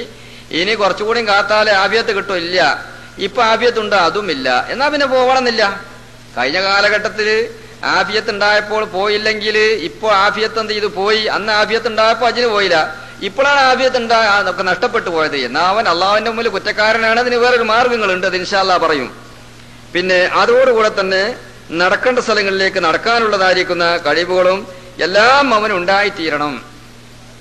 പിന്നെ അവൻ തിരിച്ചു വരുന്നത് വരേക്കും അവന് ചിലവ് കൊടുക്കൽ നിർബന്ധമായ അവന്റെ ചെറിയതായ മക്കള്, അതായത് തൊഴിലിന് ആരോഗ്യപരമായി അവിടെ എത്താത്തതായിരിക്കുന്ന മക്കള്, അവന്റെ ഭാര്യ, പിന്നെ പ്രായം കൂടുതലായിരിക്കുന്ന മാതാപിതാക്കള് പൂർണ്ണമായി ഇവന്റെ സംരക്ഷണം ഏറ്റെടുക്കേണ്ട ഘട്ടത്തിലെത്തിയതായ ഇമ്മായബുലുഗന്ന ഇന്ദക്കൽ കിബറ അഹദുഹുമാ ഔ കിലാഹുമാ എന്ന് പറയുന്ന അത്ര വാർദ്ധക്യം ചെന്നതായ മാതാപിതാക്കള്. അതുപോലെ അവരെ ശുശ്രൂഷിക്കാനുമുള്ള ഒരു സേവകനും ഒരു ശമ്പളക്കാരനും ആവശ്യമാണെങ്കിൽ അത്, ഇവരുടെ കെറ്റപ്പിനോട് അനുയോജ്യമായ ഒരു ചെറിയൊരു ഭവനം, വലിയൊരു ഭവനല്ല, നമ്മൾ ഉദ്ദേശിക്കുന്ന ഭവനല്ല. നമ്മളിങ്ങനെ എന്ത് ചെയ്യുന്നതാണ്, ഓരോ സ്ഥലങ്ങളിൽ നടന്നിങ്ങനെ പ്ലേനുകൾ ഉണ്ടാക്കുക. മുമ്പൊന്ന് പ്ലെയിനൊന്നും ചില വീടിനാ ഉണ്ടാക്കല്. ഇപ്പൊ ഗൾഫിൽ വന്ന് തിരിച്ചു നോക്കുമ്പോൾ നമുക്ക് അതൊന്നും വീടുകളൊന്നും പറ്റുന്നില്ല. അവിടെ ഒരു റൂം, ഇവിടെ ഒരു കോണി, അവിടെ ഒരു കോലായ, മറ്റൊരു പൂമകം, മറ്റൊരു പടാപ്പുറം, ഇതൊക്കെ നമ്മൾ തട്ടിമറിച്ചിട്ട് എന്ത് ചെയ്യുക, വലിയ വിശാലമായ ഒരു ഷെഡ് ഉണ്ടാക്കി അതിൽ ചില പ്രൈവറ്റ് സൗകര്യങ്ങളും വലിയ വിശാലമായിരിക്കുന്ന വീടുകള്, സിമന്റ്, കല്ല്, മാർബിള്, കടപ്പ, ഓരോരുത്തരുടെ കഴിവിനനുസരിച്ച് ഇങ്ങനെ വീടുകൾ ഉണ്ടാക്കുക. അതൊന്നും ശറയ്യ നിലക്ക് ഈ പരിശുദ്ധമായ ഉത്തരവാദിത്വം നമ്മളിൽ നിന്ന് ഒഴിഞ്ഞു പോവുകയില്ല. അതൊക്കെ ആ വീടിന്റെ മുകളിൽ പിടിച്ചു കൊടുക്കുമ്പോ എന്റെ കുറെ ഹജ്ജ് അങ്ങനെ ഒരാൾ ചെയ്താല്, അപ്പൊ തിരിച്ചു വരുന്നവരേക്കും താമസിക്കാനുള്ള വീട് കഴിഞ്ഞിട്ട് പിന്നെ ചിന്തിക്കാന്നർത്ഥം. അപ്പോഴതിന് പൊളിഞ്ഞു പോവാണെങ്കിൽ പോട്ടെ, അതെല്ലാം അവിടെ നിന്ന് കിട്ടിയെങ്കിൽ അൽഹംദുലില്ലാഹ് കുറേം കൂടി നീണ്ടു പോകുമല്ലോ. അപ്പൊ അങ്ങനത്തതായിരിക്കുന്ന ഒരു വീടിന്റെ സൗകര്യങ്ങൾ അവനിൽ ഒത്തിണങ്ങിയാൽ പിന്നെ അവിടെ കാത്തു നിൽക്കാൻ പറ്റുകയില്ല, തിരിഞ്ഞു മറിഞ്ഞു നോക്കരുത്. പിന്നെ ഞാൻ അള്ളാഹു സുബ്ഹാനഹു വ തആല എന്നൊരു മുസ്ലിമാക്കിയില്ലേ. നമ്മൾ ഇന്നലെ പറഞ്ഞല്ലോ, മഹാനായ ഹുബൈബ് റളിയല്ലാഹുവിന്റെ ആ പാട്ട് മരിക്കുന്ന സമയത്ത് തന്നെ എന്താ, വലസ്തു ഉബാലി ഹീന ഉഖ്തലു മുസ്ലിമാ, ഞാനൊരു മുസ്ലിമാണല്ലോ, എനിക്കെന്തൊരു പ്രശ്നമാണുള്ളത്, എന്നെ മുസ്ലിമായിട്ട് നിങ്ങൾ കൊല്ലുകയാണെങ്കിൽ ഞാൻ മുസ്ലിമായിൽ അതിനേക്കാണ് വലിയ നിയമത്ത് എനിക്കെന്താ, പിന്നെ നിങ്ങൾ എന്നെ കഷ്ണമായി മുറിക്കുക എന്നുള്ളത് എന്റെ ഒരിക്കലും നിസാരമാണ്. മഹാനായ അബൂ ഉബൈദ റളിയല്ലാഹു അൻഹു ബദർ യുദ്ധത്തിൽ വെച്ചും 13 ആളുകൾ അവിടെ വെച്ച് തന്നെ മരിച്ചു. അവരുടെ കബറുകള് ബദർ നടന്നതായിരിക്കുന്ന സ്ഥലത്ത് ഇപ്പോഴുള്ള ശ്മശാനത്തിന്റെ മധ്യത്തില് മഹാന്മാരായിരിക്കുന്ന 13 ബദരീങ്ങളുടെ കബറുകൾ അവിടെ ഉണ്ട്. അത് കാണാനും അവിടെയൊക്കെ പോയി പിന്നെ സിയാറത്തൊക്കെ ചെയ്യാൻ അള്ളാഹു നമുക്ക് തൗഫീഖ് ചെയ്യട്ടെ. അവരുടെ പേരുകളൊക്കെ ഉണ്ട്. അതെടുത്ത് ബദർ പ്രത്യേകമായിരിക്കുന്ന ഹംസത്ത് റളിയല്ലാഹുവിന്റെ ഒരു കിണറുണ്ടായിരുന്നു, അതിലൊരു തൂണുണ്ട്. ആ തൂണിന്റെ മുകളിൽ ഈ 13 ആളുകളുടെ പേരുകളോട് എഴുതിയിട്ടൊക്കെ ഉണ്ട്. മഹാനായിരിക്കുന്ന അബൂ ഉബൈദ റളിയല്ലാഹു അൻഹു അതിനോട് ബന്ധപ്പെട്ടതായിരിക്കുന്ന ആ വെട്ടുകുത്ത് കാരണമായി മരിച്ച ഒരു സഹാബിയാണ്. പക്ഷേ അവിടുന്ന് ഏകദേശം 30 കിലോമീറ്റർ ഉള്ളിലേക്ക് ഉമൈറാഖ് എന്ന് പറയപ്പെടുന്ന സ്ഥലത്ത് വെച്ച് മരിച്ചു. അദ്ദേഹം വലിയ മഹാനായ ഒരു സ്വഹാബിയാണ്. പക്ഷേ ബദറിൽ വെച്ചുകൊണ്ട് തനിക്ക് 63ഓളം വയസ്സ് പ്രായമുള്ളപ്പോഴാണ് ഉത്ബത്ത് എന്ന് പറയപ്പെടുന്ന തന്റെ കടക്കാരനായിരിക്കുന്ന ഒരു കഠോരമായിരിക്കുന്ന ക്രൂരനായ കാഫിറാകുന്ന ശത്രുവിനോട് പടപൊരുതി. പക്ഷേ തന്റെ നിലനിൽപ്പുകൾ നഷ്ടപ്പെട്ടു. കാലിന് വെട്ടേറ്റ് മുറിഞ്ഞു, കൈ മുറിഞ്ഞു, എല്ലാം മുറിഞ്ഞു. സംസാരത്തിന് കുഴപ്പങ്ങളൊന്നും വന്നില്ല. താൻ കരഞ്ഞുപോയി. എന്താ കരയുന്നത്? കാല് മുറിഞ്ഞതുകൊണ്ടും കൈ മുറിഞ്ഞതുകൊണ്ടും ഒന്നല്ല കരയുന്നത്. മഹാനായ റസൂലുള്ളാഹി സ്വല്ലല്ലാഹു അലൈഹി വസല്ലമിന്റെ മുമ്പില് അദ്ദേഹത്തെ ഹാജരാക്കിയപ്പോൾ കരയുന്നത്, പടച്ചവരെ, ഹബീബായ നബി തങ്ങളെ, സാധുവായ ഉബൈദത്ത് ഈ ബദരീരണാങ്കളത്തിൽ വെച്ച് വഫാത്തായി മരിച്ചുവെങ്കിൽ ആഖിറത്തിൽ ഷഹീദായി എനിക്ക് വരാമായിരുന്നു. പക്ഷേ ഇത്ര വെട്ടും കുത്തൊക്കെ കൊണ്ടിട്ടും ഞാൻ മരിച്ചില്ലല്ലോ, അതുകൊണ്ട് ഞാൻ ഷഹീദാവുകയില്ല നബിയേ. മഹാനായ റസൂലുള്ളാഹി സ്വല്ലല്ലാഹു അലൈഹി വസല്ലമ, യാ അബാ ഉബൈദ ലാ തഖഫ് ഫഇന്നക ഷഹീദ്, അബൂ ഉബൈദ നിങ്ങൾ എന്തിനാണ് പേടിക്കുന്നത്, നിങ്ങൾ ഷഹീദാണ്. ആ സമയത്ത് താൻ പറയുന്നു, വഇയഖ്തഉ റിജ്ലി ഫഇന്നി മുസ്ലിമു വഅർജു ബിഹി ഐശൻ മിനല്ലാഹി ആലിയാ വഅൽബസനി അർറഹ്മാനു മിൻ ഫളി മന്നിഹി ലിബാസം മിനൽ ഇസ്ലാമി ഖത്തൽ മസാബിയാ. മഹാനായ അബൂ ഉബൈദ റളിയല്ലാഹു അൻഹു കാലുകളൊക്കെ വെട്ടിമുറിച്ച് ധാരധാരയായി ചോരകൾ ഇങ്ങനെ ഒഴുകിയിട്ട് എല്ലാം പോയ സമയത്ത് തനിക്കുള്ള വേദന ഷഹീദായില്ല എന്ന അത് റസൂലുള്ള തീർത്തു കൊടുത്തപ്പോ താൻ പറയാണ്, പടച്ചവനെ, എന്റെ കാലുകളും എന്റെ കൈകളും എല്ലാം മുറിഞ്ഞു പോയാലും എനിക്കൊരു പ്രശ്നം തോന്നുന്നില്ല. ഫഇന്നീയ മുസ്ലിമൂ, ഞാനൊരു മുസ്ലിമല്ലേ, എനിക്കൊരു പേടിയുമില്ല. വഅർജൂ ബിഹി ഐശൻ മിനല്ലാഹി ആലിയാ, ഈ ഇസ്ലാമാകുന്നതായിരിക്കുന്ന സമ്പത്ത് എന്റെ കയ്യിലുണ്ടായതുകൊണ്ട് എനിക്കൊരു പ്രതീക്ഷയുണ്ട്. അതെന്താണ്? അള്ളാഹുവിന്റെ കയ്യിൽ ഉന്നതമായ പദവിയാകുന്നവന്റെ സ്വർഗത്തിൽ എനിക്ക് സാധുവായി എനിക്ക് മുസ്ലിമായതുകൊണ്ട് ഒരു സീറ്റ് കിട്ടുമെന്നുള്ളതായ ഒരു പ്രതീക്ഷ എനിക്കുണ്ട്. എന്തേ കാരണം? വൽബസനിയർ റഹ്മാനു മിൻ ഫളി മന്നിഹി ലിബാസം മിനൽ ഇസ്ലാമി ഖത്തൽ മസാബിയാ. റഹ്മാനായ തമ്പുരാൻ ഒരു കാലഘട്ടത്തിൽ ഞാൻ കാഫിറായി നടന്നപ്പോൾ എന്നെ ഏറ്റെടുക്കാൻ ആർക്കൊരു പ്രതീക്ഷ എനിക്കും ഉണ്ടായിരുന്നില്ല. എന്നെ ഇസ്ലാമാകുന്നൊരു വസ്ത്രം കൊണ്ട് എന്റെ കുഫരിയത്താകുന്ന കാർമേഘങ്ങളും എന്റെ പോരായ്മകളും ഐബുകളും വഷളത്തരങ്ങളൊക്കെ മൂടിയിട്ട് എന്നൊരു മുസ്ലിമാക്കിയില്ലേ, എനിക്ക് വലിയ പ്രതീക്ഷ അതുകൊണ്ട് തന്നെയാണ്. അപ്പൊ റബ്ബ് സുബ്ഹാനഹു വ തആല ഒരു മനുഷ്യനക്ക് ഇസ്ലാമിയത്ത് എന്ന് പറയപ്പെടുന്ന ആ മഹത്തായ ഒരു പദവി കൊടുത്താൽ പിന്നെന്തിനാ സഹോദരന്മാരെ ഭയപ്പെടാനുള്ളത്? ഇതല്ലേ നമ്മുടെ മാതൃക. അതുകൊണ്ട് ഈ പരിശുദ്ധമായിരിക്കുന്ന ഇസ്ലാമിന്റെ അഞ്ചാമത്തെ ഒരു ഫർള് പൂർത്തിയാക്കുക എന്നുള്ളതാണ് നമ്മുടെ ഏറ്റവും വലിയതായ പ്രതീക്ഷ. അപ്പൊ അതുകൊണ്ട് നമുക്കെന്താവണം, അള്ളാഹു നിശ്ചയിച്ചതായിരിക്കുന്ന ഒരു സൗകര്യങ്ങൾ ഉണ്ടായി കഴിഞ്ഞ വേഗത്തിൽ ചിന്തിക്കണം, ഇനി ഇവിടെ ബാക്കിയാക്കിയ സമയമില്ല, ഞാൻ എത്രയും പെട്ടെന്ന് പോയി എന്റെ കർമ്മങ്ങൾ നിർവഹിക്കട്ടെ. അള്ളാഹുവിന്റെ ഭവനത്തിന്റെ അരികിൽ പോയി അള്ളാഹുവിന്റെ അമ്പിയാക്കന്മാരും ഔലിയാക്കളും സാലിഹ്യങ്ങളും ബുദ്ധിമാനികളായിരിക്കുന്ന ആളുകൾ മുഴുവനും പോയി ചെയ്തു വന്നവർ പ്രവർത്തനം ചെയ്തിട്ട് ഇസ്ലാമിയത്തിന്റെ അടിവേര് ഞാൻ ഉറപ്പിക്കട്ടെ എന്ന് അവൻ ചിന്തിക്കണം.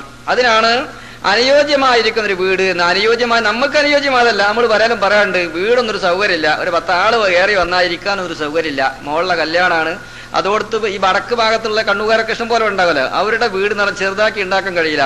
കാരണം അവർ മക്കളെ കല്യാണം കഴിച്ചു കൊടുത്താൽ വീട് നമ്മുടെ നാട്ടിലത്തെ പോലെ കൂട്ടിക്കൊണ്ടുപോകുന്ന പതിവ് വളരെ കുറവല്ലേ. ഇനി കൊണ്ടായതിന് മോശം അവർക്ക്. കണ്ണുകാർ ചൂടാകണ്ടല്ലോ ഞാൻ കാര്യങ്ങൾ ദേഷ്യം പിടിക്കാൻ ഓരോ വിവരങ്ങൾ പറയുമ്പോൾ ദേഷ്യം പിടിക്കേണ്ട ഉണ്ടാവില്ല തോക്കണം. അപ്പൊ നിങ്ങൾ മനസ്സിലാക്കിയത് ഞങ്ങളുടെ പേരൊന്നും അയാൾ അറിഞ്ഞിട്ടുണ്ടാവില്ല, ഞങ്ങളെ പറ്റില്ല അങ്ങനെ വെച്ച് വിടണങ്ങള്. അപ്പോൾ ഒരു വീടുണ്ടാകുമ്പോൾ 4 5 പെൺകുട്ടികൾ ഉണ്ടെങ്കിൽ 4 ആൾക്ക് 4 അറ വേണം.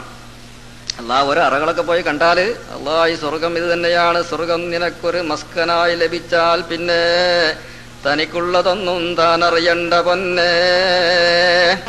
അതിൻ്റെ ഉള്ളിൽ കടന്നാല് 1-2 സ്ഥലത്തൊക്കെ ഞാൻ പോയിട്ടുണ്ട്. അറ കാണിക്കാൻ വേണ്ടി ഉള്ളിൽ കിടന്നു നോക്കിയപ്പോൾ ഞാൻ വിചാരിച്ചു പടച്ചോനെ ഇത് പുറത്ത് കിടക്കാതെ കുറച്ചും കൂടി ഇതിൻ്റെ ഉള്ളിലൊന്ന് ഇരിക്കായിരുന്നു. എന്തോരം സുഖ സൗകര്യങ്ങളാണ് സഹോദരന്മാരെ ആർഭാടങ്ങളും ആഹ്ലാദങ്ങളൊക്കെ.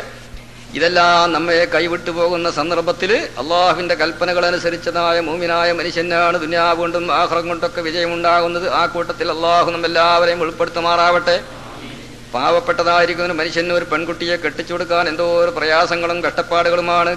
കയ്യിൽ കാശുള്ളതായ മനുഷ്യന്മാർ അള്ളാഹുവിനെ മറന്ന് ദൂർത്തടിച്ചുകൊണ്ട് തോന്നിവാസങ്ങളും അക്രമങ്ങളൊക്കെ ചെയ്തിട്ട് എല്ലാ പരിസരോധമില്ലാത്ത പ്രവർത്തനം കൊണ്ട് പാവപ്പെട്ടവൻ കഷ്ടപ്പെട്ടു പോയി. അപ്പൊ വലിയ വീടുണ്ടാക്കേണ്ടി വരുവർക്ക് കുറെ അറകളൊക്കെ വേണം. അതിലെന്ത് ചെയ്യണം, കുട്ടികൾക്ക് വന്നാൽ പുതിയാപ്പിളാർക്ക് പോകാൻ എന്നും മാറാം. പുതിയാപ്പിളം ചെയ്ത് വേറെ വീടെടുത്ത് പോയാൽ ഈ അറ അവിടെ പൂട്ടിക്കിടന്നാൽ വളരെ സമാധാനം. പിന്നെ എപ്പോഴും വരുമ്പോൾ ഇതിൻ്റെ ഉള്ളിൽ കടന്നുകൂടിയാല് വേറെ ആളിലും കടന്നുകൂടിയാൽ ഒക്കെ പ്രശ്നമാണ്. അവർക്കത് എന്നും സ്ഥിരമാണെന്ന് അർത്ഥം. ഇതൊന്നും നമുക്ക് ഈ വിഷയത്തിൽ ബാധകമല്ല. ചില പുതിയ നമ്മുടെ ഭാഗത്തുള്ള ആളുകൾ അവനെ കളിയാക്കും, എന്ത് പെണ്ണുങ്ങള് വീട്ടിൽ പോയിട്ട് താമസിക്കാന്ന്. അതിനവര് പറയുന്നെന്ന് നബി സല്ലല്ലാഹു അലൈഹി വസല്ലം തങ്ങൾ ആയിഷാബിനെ കിട്ടില്ല, ആയിഷാബിയുടെ വീട്ടിലല്ലേ താമസിച്ചത്, ഞങ്ങളുടെ മാതൃക അതാണ് പറയും. അതിലിപ്പം അമ്മ കുടുങ്ങി പോകും. അതിന് നമുക്കും ചില ന്യായങ്ങളൊക്കെ ഉണ്ട്. അത് കേട്ടെ, അതൊന്നും ഇപ്പോൾ ഒരു പ്രശ്നമുള്ള കാര്യമല്ല, അതൊക്കെ പറഞ്ഞു തീർക്കാവുന്ന വിഷയങ്ങളേ ഉള്ളൂ. അതുകൊണ്ട് നമുക്കൊരു വീടുണ്ടാവുക, ചെറിയൊരു വീട്. ഈ വിഷയത്തിനാണ് വലിയ വീടുണ്ടാക്കേണ്ട എന്നതിലേക്കല്ല ഞാൻ പറയുന്നത്. നിങ്ങളുടെ സൗകര്യം പോലെ ഉണ്ടാക്കുക. ഇതിന് വിഘ്നം ഉണ്ടാക്കിയിട്ട് നിങ്ങളൊരു വീടുണ്ടാക്കിയാൽ നിങ്ങളുടെ വീടിന്റെ ചുമരുകളിലും അതിന്റെ സിമന്റിലും അതിന്റെ കുമ്മായത്തിലും അതിന്റെ കല്ലിലും അതിന്റെ മണ്ണിലും മുഴുവനും അള്ളാഹുവിന്റെ പരിശുദ്ധമായ ഫറലാവുന്ന അമല് ചെയ്യാത്തതായിരിക്കുന്ന ആളുകൾക്ക് വേണ്ടി അള്ളാഹുവിന്റെ ബറക്കത്ത് കുറവുകളും ശാപങ്ങളും നാശങ്ങളും നഷ്ടങ്ങളും പരാജയങ്ങളൊക്കെ അതുമായി ഇങ്ങനെ ബന്ധപ്പെട്ട് കിടക്കുകയാണ്.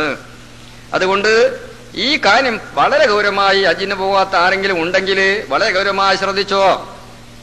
ഒന്നാമത്തതായിരിക്കുന്ന ഫർള്, ഇസ്ലാമിന്റെ ഫറലാവുന്ന ഈ കാര്യം നിർവഹിക്കണം. ബാപ്പ ഹജ്ജിന് പോയില്ലെങ്കിൽ മകന് ബാധകമല്ല. മകന്റെ കഴിവ് ഈ പറഞ്ഞതാ 4-5 കഴിവുകൾ ഒത്തിണങ്ങിയാലും അവൻ പോയിക്കൊള്ളണം.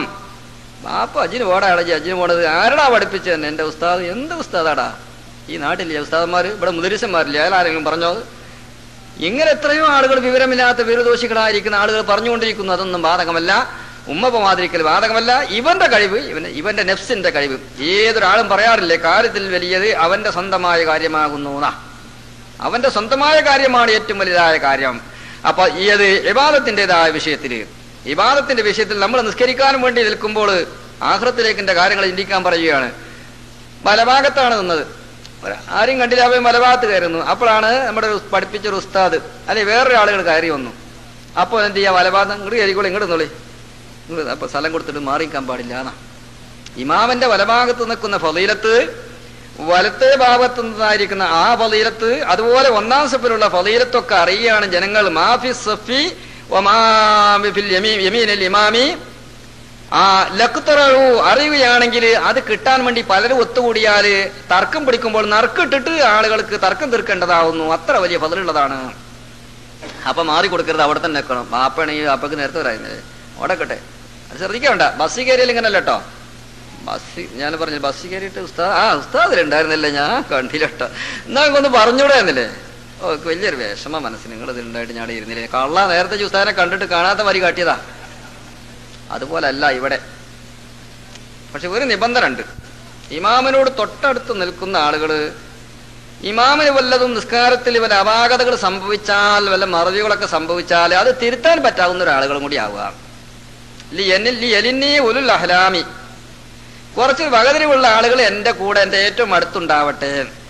അപ്പോ ഇമാമിന് എന്തെങ്കിലും അപാകതകൾ അത്തഹിയാത്തിലോ അല്ലെങ്കിൽ സുജൂദിലോ റുക്കൂലൊക്കെ തിരുത്തേണ്ട വല്ല വിഷയങ്ങൾ വന്നാല് അത് തസ്ബീഹ് കൊണ്ടോ മറ്റോ തിരുത്താനോ, അല്ലെങ്കിൽ ഇമാമിന് പെട്ടെന്ന് ഉളു മുറിഞ്ഞു, ഇമാമും ഒരു മനുഷ്യനാണല്ലോ, അയാൾ ഇനി എന്ത് വേണം എന്ന് വെച്ച് അയാൾ ചിന്തിച്ചുകൂടി പോരുമ്പോ ഇനി അവിടെ എല്ലാവരും കൂടി ഒരു ഇമാമ് നിൽക്കണോ വേണ്ടേ, അതിനെക്കുറിച്ചൊക്കെ ഒരു അറിയാവുന്ന ആളുകളും കൂടി ആവുക, അത് നല്ലതാണ്. അല്ലാത്ത ഒരാളാണ്, ഇതൊക്കെ അറിയുന്ന ഒരാളാണെങ്കിൽ വേറെ ആര് വന്നാലും നാട്ടിലൊരു സുൽത്താൻ ഒഴിച്ച് ആര് വന്നാലും ഇവിടുന്ന് സ്ഥലം മാറിക്കൊടുക്കരുത്. അതിന് കാരണം പറയുന്നത് അത് ആഖിറത്തിന്റെ ഫളീലത്താണ്. ഇത് സ്വയമായി കയ്യിൽ കിട്ടിയാൽ ആർക്കും കൊടുക്കേണ്ടതില്ല, ആർക്കും കൊടുക്കണ്ട. അപ്പന്നാലും വേണ്ടില്ല, വേറെ ആൾ വന്നാലും വേണ്ടില്ല. പക്ഷേ ഇമാമിൽ വരുന്ന അപാകതകൾ കൈകാര്യം ചെയ്യാനുള്ള യോഗ്യത അവനുണ്ടാവണം.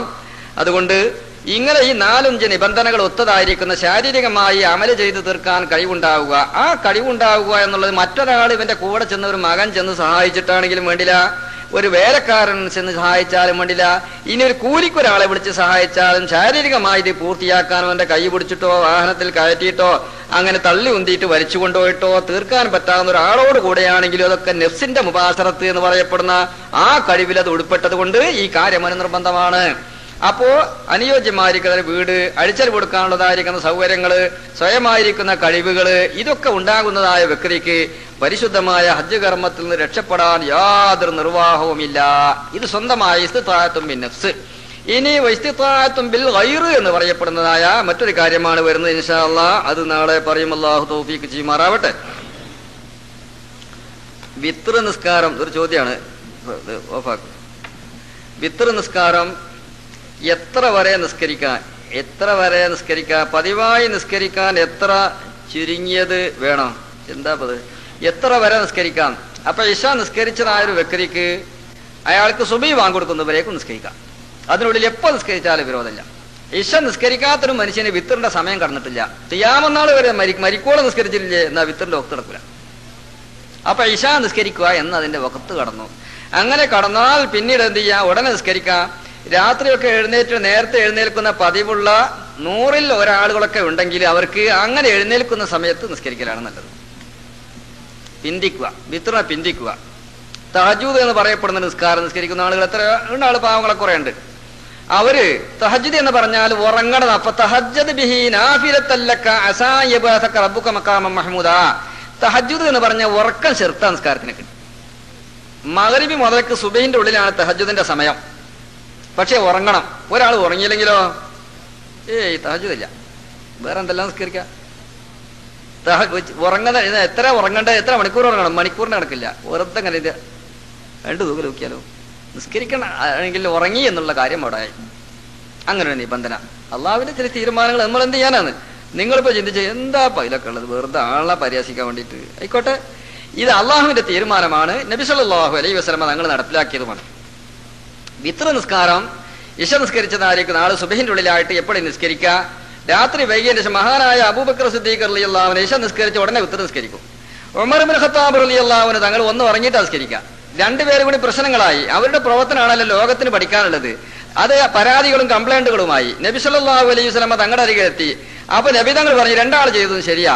അബൂബക്കർ സിദ്ദീഖ് റളിയല്ലാഹു അൻഹു തങ്ങൾ അഹവത്ത് കൊണ്ട് പിടിച്ചു. സൂക്ഷ്മത കൂടുതലാ. അഥവാ ഞാൻ ഉറങ്ങിയിട്ട് എഴുന്നേറ്റില്ലെങ്കിൽ എന്റെ വിത്ർ പോവലോ, ഉറക്കത്തിൽ നിന്ന് അറിഞ്ഞില്ല. അന്നിപ്പോ ടൈം പീസ് ഒന്നും അങ്ങനെ ഇല്ലല്ലോ, വാച്ചും ടൈം പീസ് ഒന്നും ഇല്ല. അന്ന് അതൊക്കെ ഒരു കുതിരത്തിന്റെ ലോകല്ലേ. അപ്പൊ മൂപ്പർ എന്ത് നേരത്തെ തന്നെ നിസ്കരിച്ചു സൂക്ഷ്മതയ്ക്ക് വേണ്ടി. ഉമർ ഇബ്നു ഖത്താബ് റളിയല്ലാഹു അൻഹു അഖദ ബിൽ അസ്മി, തന്റെ കെട്ടുറപ്പും മനധൈര്യം കൊണ്ട് പിടിച്ചു. മൂപ്പർ എന്താ, എനിക്ക് പറഞ്ഞ ഉദ്ദേശിച്ച സമയത്ത് എഴുന്നേൽക്കാൻ പറ്റാവുന്ന ഒരു ശരീരം പിന്നെ എനിക്ക് എന്തിനാ ഞാൻ അതിനെ കൊന്നു കളയുന്നു? ആട്ടമ്പാ ഇബ്ലീസ് പേടിച്ച് ആകെ തൂറി ഒലിപ്പിച്ച ആളാണ് ആര്? ഉമർ ഖത്താബ് റളിയല്ലാഹു അൻഹു. ഇദാ സലക ഉമർ ഫജ്ജൻ സലക ശൈത്താൻ ഫജ്ജൻ ആഖറ. ഉമർ റളിയല്ലാഹു അൻഹു വരുന്ന വിവരം ശൈത്താൻ അറിഞ്ഞാൽ ഓടിയിട്ട് വേറെ വഴിക്ക് കിടക്കുകയാണ്. എങ്ങനെ ഉമർ റളിയല്ലാഹു അൻഹു കണ്ടത്? അത് കാണാനുള്ള കണ്ണൊക്കെ അവർക്കുണ്ട്. അതൊക്കെ ഇപ്പം നമുക്ക് ഇൻഷാ അല്ലാഹ് പിന്നീട് ഞാൻ പറയും. അതൊക്കെ അവർക്കുണ്ട്. അത്ര വലിയ ധീരശൂരനും പരാക്രമിയാവുന്ന ഉമർ റളിയല്ലാഹു അൻഹു പറയുന്നത് എനിക്ക് ഉണരാൻ സാധിക്കും. അള്ളാഹുവിനെ മുൻനിർത്തിയിട്ടാണ് പറയുന്നത്. അതുകൊണ്ട് ഞാൻ പിന്തിച്ചിട്ടാണ് നിസ്കരിക്കുന്നത്. അതാണ് നബി തങ്ങൾ പറഞ്ഞത്. ഉമർ റളിയല്ലാഹു തആല അൻഹു അഖദ ബിൽ അസ്മി, അസ്മ കൊണ്ട് പിടിച്ചിരിക്കുകയാണ്. അപ്പൊ ഇത് രണ്ടുമാവാം. നമ്മളെയൊക്കെ സംബന്ധിച്ചിടത്തോളം അസ്മ കണക്കന്നെ. എഴുന്നേൽക്കും, നല്ല ആളാ. ഈ പ്രത്യേകിച്ച് ഇപ്പൊ ഈ തണുപ്പ് കൂടി എടുത്ത് തുടങ്ങിയ സമയത്ത് അവിടെ ഒന്നും കൂടി ഒരു ചുരുണ് ചെമ്മീനെ കൂട്ടാൻ വെച്ച ചെമ്മീൻ പോലെ ഒരു റക്അത്ത് എന്നും നിസ്കരിച്ച് ശീലമാക്കല് നല്ലതിന്റെ വിപരീതമാണ്, മാറ്റമാണ്, അത്ര നല്ലതല്ല. അതേസമയത്ത് ഇശാന്റെ 2 റക്അത്ത് സുന്നത്ത് നിസ്കരിച്ചിട്ട് 1 റക്അത്ത് നിസ്കരിക്കുകയാണെങ്കിൽ നല്ലതായിട്ട് കിടക്കുന്നു, ഏറ്റവും നല്ലതല്ല. പിന്നെ 3 റക്അത്ത് വിത്ർ നിസ്കരിച്ചാൽ അതിനൽ കമാല് പൂർണ്ണമായതിന്റെ ഒരു താന പദവി എന്ന് പറയും. അത് എന്നും നിലനിർത്തി കൊണ്ടുപോകാൻ പറ്റും. അപ്പൊ 2 റക്അത്ത് ഇശാന്റെ സുന്നത്തും 3 റക്അത്ത് വിത്റും നിസ്കരിക്കും.